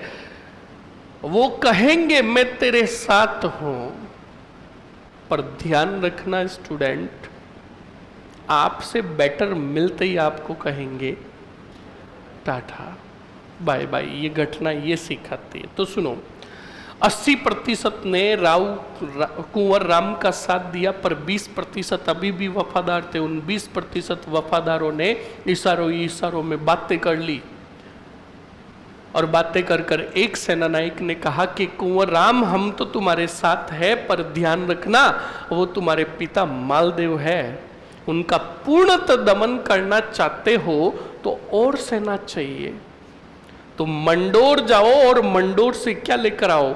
सेना, ताकि हम सबका एक साथ पूर्णतः दमन कर दे। राम ने कहा बात तो सही है, मैं जाऊं कौन से डोर? मंडोर, और सैनिक लेकर आऊं। मतलब इन 20% वफादारों ने योजना बनाई कि जैसे तैसे करके पहले बाहर निकाल दो दुर्ग से। किसको? राम को। फिर सोचते हैं करना क्या है। तो आप बताओ, राम चला गया कौन से डोर? सेना लेने। इधर 20% वफादार एक एक दो दो करके आए कौन से देव के पास? मालदेव के पास। मालदेव बिस्तरों में पड़े पड़े हड़ाटे कर रहे हैं, मतलब तकलीफ हो रही थी। सभी सरदार आए, मंत्री सेनानायक 20%, और आकर कहा राव कैसे हो? तो राव ने कहा लगता है दिन नजदीक आ गए। तो सभी सरदारों और मंत्रियों ने कहा बात तो तुमने सही कही, दिन नजदीक आ गए, भविष्यवाणी सही कर रहे हो आप। तो कहा 20% वफादारों ने कहा राव एक ऐसी न्यूज लेकर आया है कि अभी 9 ताल कूदोगे, बुखार उखार सब भाग जाएंगे। तो राव ने कहा ऐसी कौन सी न्यूज है, जरा जल्दी से सुनाओ, हम भी सही होना चाहते हैं। तो कहा आपका बड़ा पुत्र कुंवर राम आपके नक्शे कदम पर चलना चाहता है। मालदेव राठौड़ की आंखों में खुशी के मारे आंसू आ गए। मालदेव राठौड़ ने कहा मैंने जीते जी स्वर्ग देख लिया। हर कोई यही चाहता है कि उसकी औलाद उसके नक्शे कदम पर चले। सभी मंत्री और सेना नायकों ने कहा ए भाई ए, वो तुझे जीते जी स्वर्ग दिखाना चाहता है। का मतलब समझा नहीं मैं। तो कहा एक बात बताओ, तुम मारवाड़ के राजा कैसे बने? तो मालदेव राठौड़ ने कहा अपने पिता को खिड़की से नीचे गिराकर। तब वफादारों ने कहा कि बस वो भी आपके ही नक्शे कदम पर चल रहा है, आपको मारने का षड्यंत्र रच रहा है। ये कहते ही तो मालदेव राठौड़ तेज बुखार के अंदर खड़े हुए और कहा किसको बुखार? हमें बुखार नहीं, सच बताओ क्या कह रहे हो? कि ये बात सच है, हमने जैसे तैसे करके राम को बाहर भेज दिया है, वो मंडोर सेना लेने गए हैं, अब तुम बताओ करना क्या है? तो का करना क्या है? जितने कितने भी राम के साथ है उन सबको एक कक्ष में इकट्ठा करो। तो बताओ वो कितने जने थे? 80%।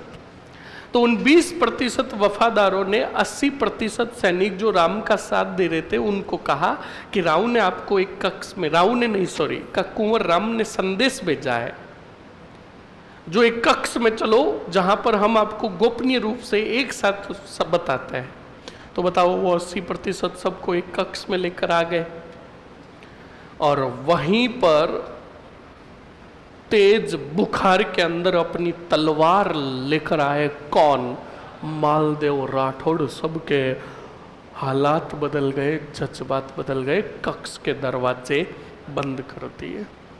मालदेव राठौड़ ने कहा, कहते हैं ना दिमाग सर्वोपरि, मालदेव राठौड़ ने अपने 20% वफादारों को कहा कि इनको सिर्फ एक बार पूछा जाए ये किसके साथ है।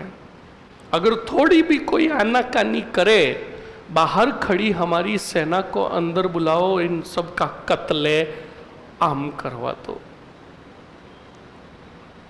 80% ने कहा बाप सौगन हम आपके साथ है। तो बताओ ये 80% लोग अवसरवादी होते कि नहीं होते हैं, जो मौका और अपॉर्चुनिटी देखकर बदल जाते हैं। एक बात कान खोल के सुन लेना, व्यक्ति अगर एक को छोड़कर तुम्हारा साथ देता है तो कान खोल के सुन लेना, जिस दिन दूसरा ऑप्शंस तुमसे अच्छा मिल गया, बेटर ऑप्शंस मिल गया, तो वो तुम्हें भी छोड़कर चला जाएगा।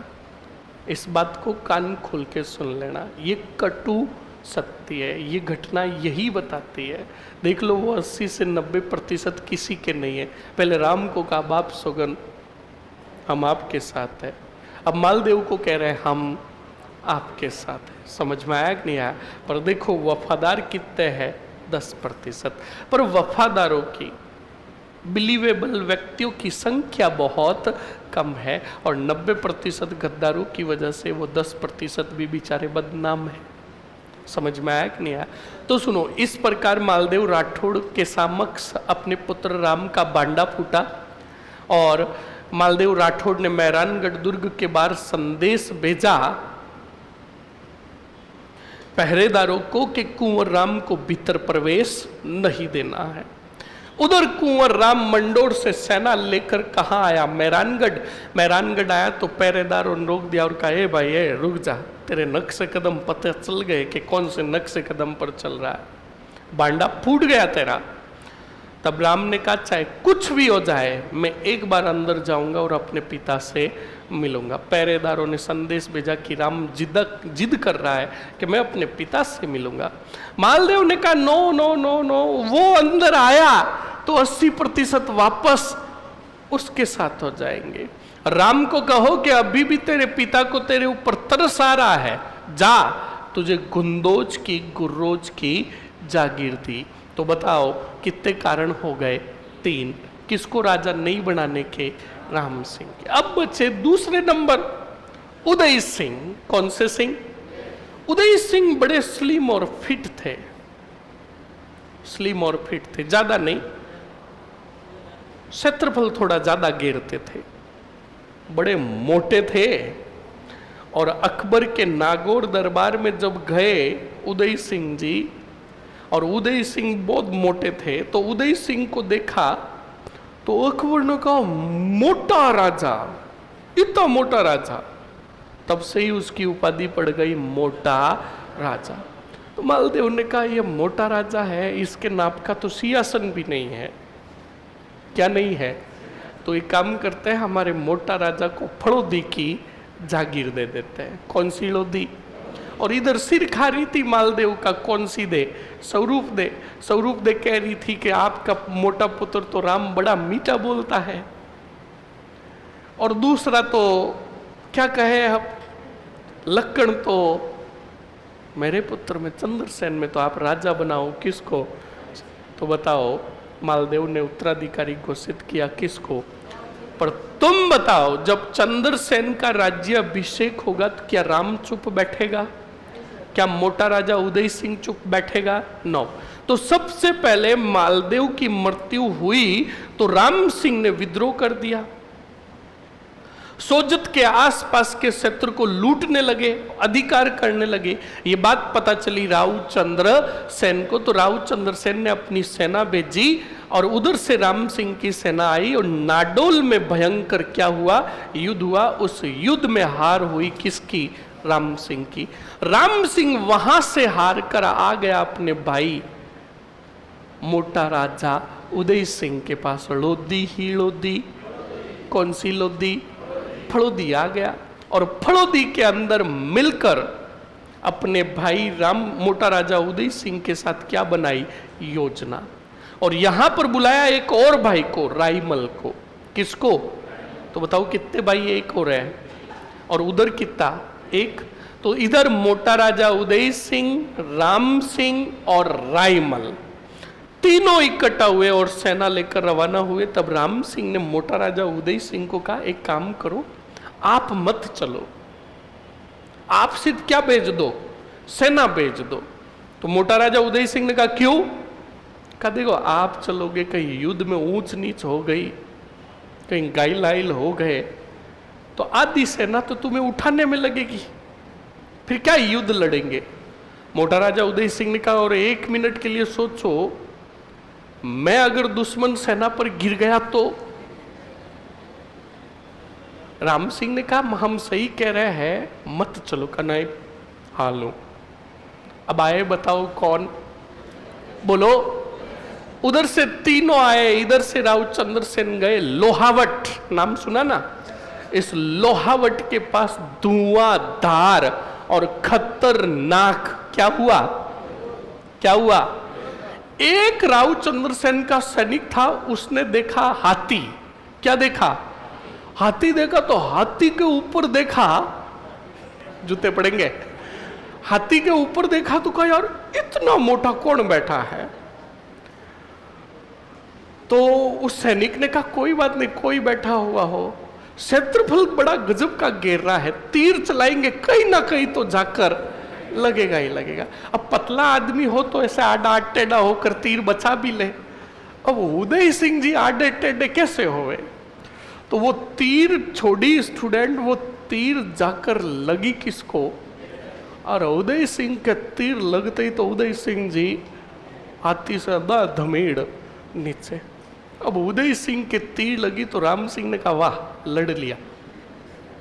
राम सिंह चला गया, रायमल चला गया, सैनिक सभी जा रहे थे। उदय सिंह ने कहा, मरो बड़ो, लेकर तो जाओ। तो जैसे तैसे बचाकर उदय सिंह को लेकर आए, लोधी ही लोधी।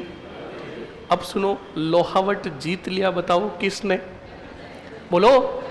अब चंद्रसेन ने जब लोहावट जीत लिया तो चंद्रसेन ने कहा, सेना का पड़ा उठाओ, हम लोहावट भी छीनेंगे, किससे? उदय सिंह से। पर साथ में जो मंत्री और सेनानायक जो थे ना, युद्ध लड़ रहे थे, उन्होंने मना कर दिया, किसको? चंद्रसेन को। कहा, देखो राव, ये तुम्हें शोभा नहीं देता, वो आखिरकार तुम्हारे भाई है, क्या है, रहने के लिए उन्हें भी तो जागीर चाहिए। अगर तुम फड़ोदी भी छीन लोगे तो कल ये वापस युद्ध लड़ने के लिए आएंगे, इसलिए ये जागीर उनके पास रहने दो, छीनो मत। तो चंद्रसेन ने कहा, चलो ठीक है। तो वो वापस आ गए, कहाँ? अरे बोलो। पर उसके बाद राम सिंह गया हुसैन कुली खां के पास, जो अजमेर का सेनानायक था अकबर का। हुसैन कुली खां को लेकर बिल्कुल अटैक करने आएगा। उस समय चंद्रसेन इनको सोजत की जागीर देंगे, पर थोड़े दिनों बाद राम सिंह अकबर के पास जाएगा और 1564 में अकबर की अधीनता स्वीकार कर लेगा। कौन? राम सिंह। कौन? बोलो कौन? तब अकबर वापस भेजेगा हुसैन कुली खां को अटैक करने के लिए। कौन से गढ़ पर? मेहरानगढ़ पर। चंद्रसेन पहले लड़ेंगे और लगेगा कि अब विजय नहीं होगी, तब वो चले जाएंगे सिवाना नहीं, बादरा जुन। कहाँ चले जाएंगे? अरे बोलो रे, लिखो जल्दी से।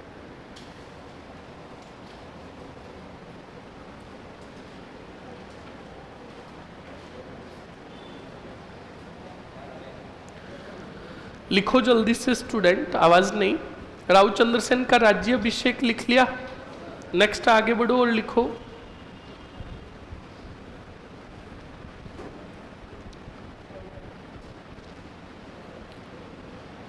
लिखो अगले पॉइंट में, रावचंद्र सेन ने नाडोल के युद्ध में, रावचंद्र सेन ने नाडोल के युद्ध में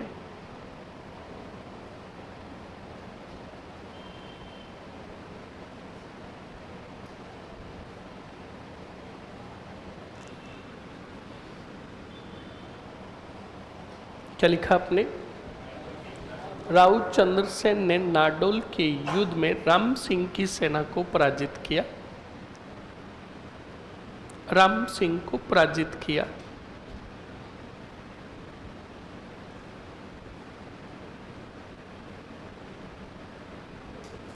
राम सिंह को पराजित किया।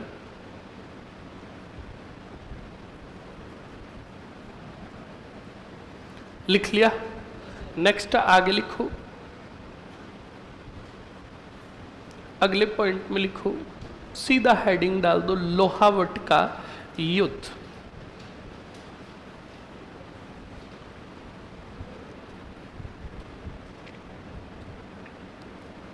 लोहावट का युद्ध, और लोहावट के युद्ध में लिखो, सन लिख दो 1563, 1563, 1563,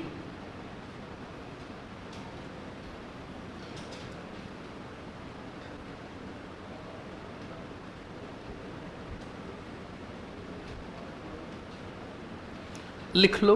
एक तरफ लिखो तीनों भाइयों के नाम, मोटा राजा उदय सिंह, मोटा राजा उदय सिंह, मोटा राजा उदय सिंह, लिख लिया, प्लस राम सिंह,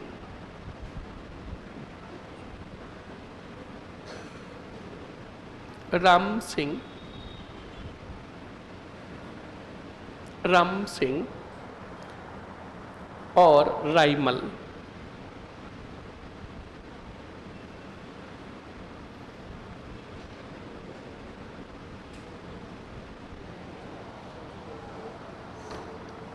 सामने लिख लो कौन, राव चंद्रसेन। लिख लिया। लिखो परिणाम में चंद्रसेन की विजय, चंद्रसेन की विजय। लिख लिया। अब सीधा लिखो स्टूडेंट, अगले पॉइंट में लिखो 1564 ईस्वी में,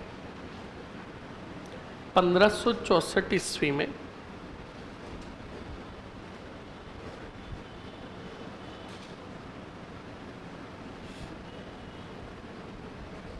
1564 ईस्वी में राम सिंह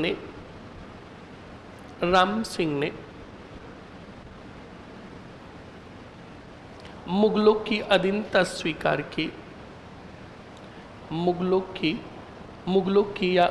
की अधीनता लिखकर आगे कोष्टक में लिख देना, अकबर की अधीनता स्वीकार की, अकबर की अधीनता स्वीकार की। अकबर ने, अगले पॉइंट में लिखो, अकबर ने हुसैन कुली खां को, हुसैन कुली खां के नेतृत्व में, हुसैन कुली खां के नेतृत्व में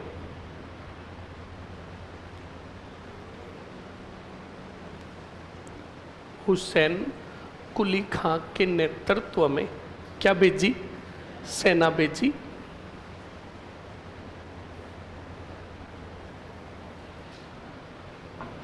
लिखो राव चंद्रसेन पराजित हुए, राव चंद्रसेन पराजित हुए तथा पराजित होकर भादरा जुन चले गए, पराजित होकर भादरा जुन चले गए, भादरा जुन चले गए।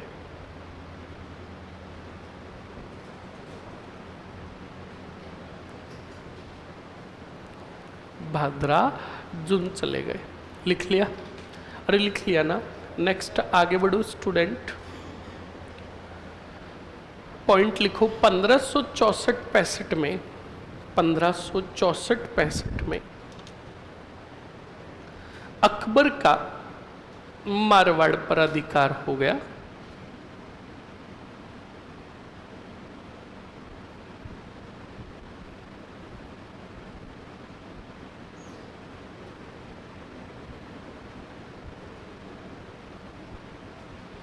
पंद्रह सौ 64-65 में किस पर अधिकार हो गया?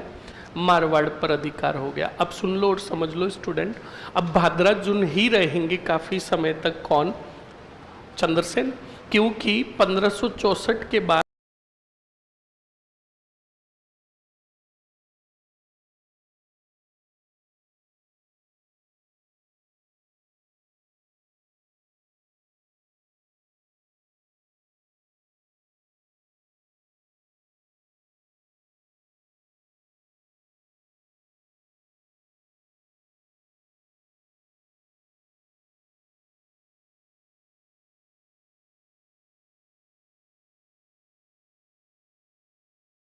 दरबार। चलो बोर्ड पर देखो नागौर दरबार, फिर लिख लीजिएगा।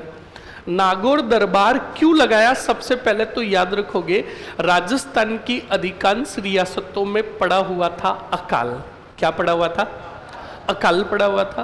तो अकबर ने यहां पर यह नीति अपनाई कि अकाल के बहाने में एक दरबार लगाऊं, सभी रियासतों के राजाओं को बुलाऊं, अकाल राहत कार्य भी करेंगे, और साथ में मैं ये भी घोषणा करवा दूं कि जिस रियासत की जो भी मांग है, जो भी जिसके विवाद है, झगड़े है, लड़ाई है, टंटे, वो मेरे पास लेकर आए, मैं सबकी समस्याओं का क्या करूंगा? न्याय करूंगा। ये बात जब चंद्रसेन को भी भाद्राजुन में पता चलेगी तो चंद्रसेन ने सोचा मैं भी जाऊं, मारवाड़ का हकदार मैं हूं, तो ला मुझे भी दे दे भाई मारवाड़। समझ में आया कि नहीं आया? तो सुनो, दरबार जो लगा वो कहलाया, बताओ कौन सा दरबार? अरे बोलो रे, नागौर दरबार। ये नागौर दरबार जो लगा 3 नवंबर 1570 को लगा। किसने लगाया? यहां पर लिखते हैं आयोजन करता। बताओ कौन था? अकबर। अकबर का सहयोग किसने किया था? तो आप कहोगे आमेर के बारमल कच्छावा ने। बताओ किसने किया? बारमल कच्छावा ने। ओके, याद रखिएगा। नेक्स्ट में अगर बात बताऊं स्टूडेंट, तो याद रखना, नीति कौन सी अपनाई थी? नीति कौन सी अपनाई थी? सुलह ए कुल नीति। कोष्टक पे लिख देते हैं किस हेतु? अधीनता हेतु। फिर एक नागौर में कौन सा तालाब बनवाया? शुक्र तालाब का निर्माण। नागौर। ओके, फिर उपस्थित होने वाले राजा, उपस्थित होने वाले राजा, और उपस्थित होने वाले राजाओं में लिखोगे नंबर फर्स्ट मारवाड़, मोटा राजा उदय सिंह। हालांकि ये जिस टाइम उपस्थित हुआ उस समय राजा नहीं था, पर चंद्रसेन के बाद राजा बनेगा भी कौन? मोटा राजा उदय सिंह तो राजा बन गया मारवाड़ का। नंबर 2 कौन सा नेर? बीकानेर का था, बोलो, कल्याणमल राठौड़। और कल्याणमल राठौड़ ने के साथ 2 पुत्र राय सिंह और पृथ्वीराज राठौड़ ने भी क्या स्वीकार की? अधीनता। ध्यान रखिएगा। उसके बाद कौन सा मेर? जैसलमेर, और जैसलमेर का था हरराय बाटी। इन्होंने भी क्या स्वीकार की? हालांकि रणथंबोर के राजा ने तो पहले ही अधीनता स्वीकार कर ली, पर वो भी आए थे यहां पर, जिनका नाम था सुरजन हाड़ा। लिख लो जल्दी से, नागौर दरबार।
जल्दी से लिख लो स्टूडेंट।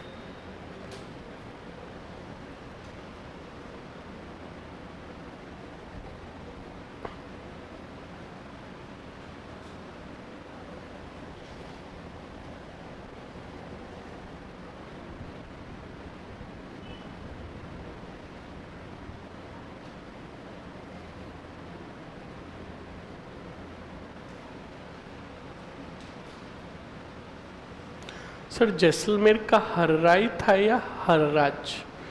हर्राई बोल दो, हर्राज बोल दो, एक ही है।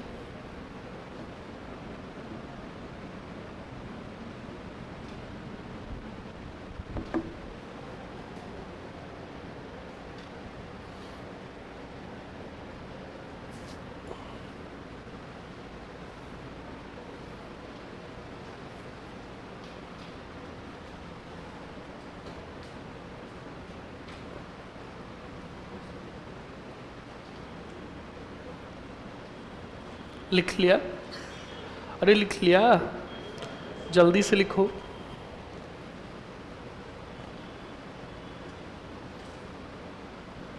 सर क्लास कैसे रुकी बीच में? नहीं रुकी, रुकी। ओके, वो टेक्निकल इशू की वजह से रुकी। अब लिख लो जल्दी से, जल्दी से लिख लो और जाओ, जल्दी से जाओ और वापस आओ। हाँ बिल्कुल, चाय आई पी के आना, वरना क्लास में उबासियाँ लोगे।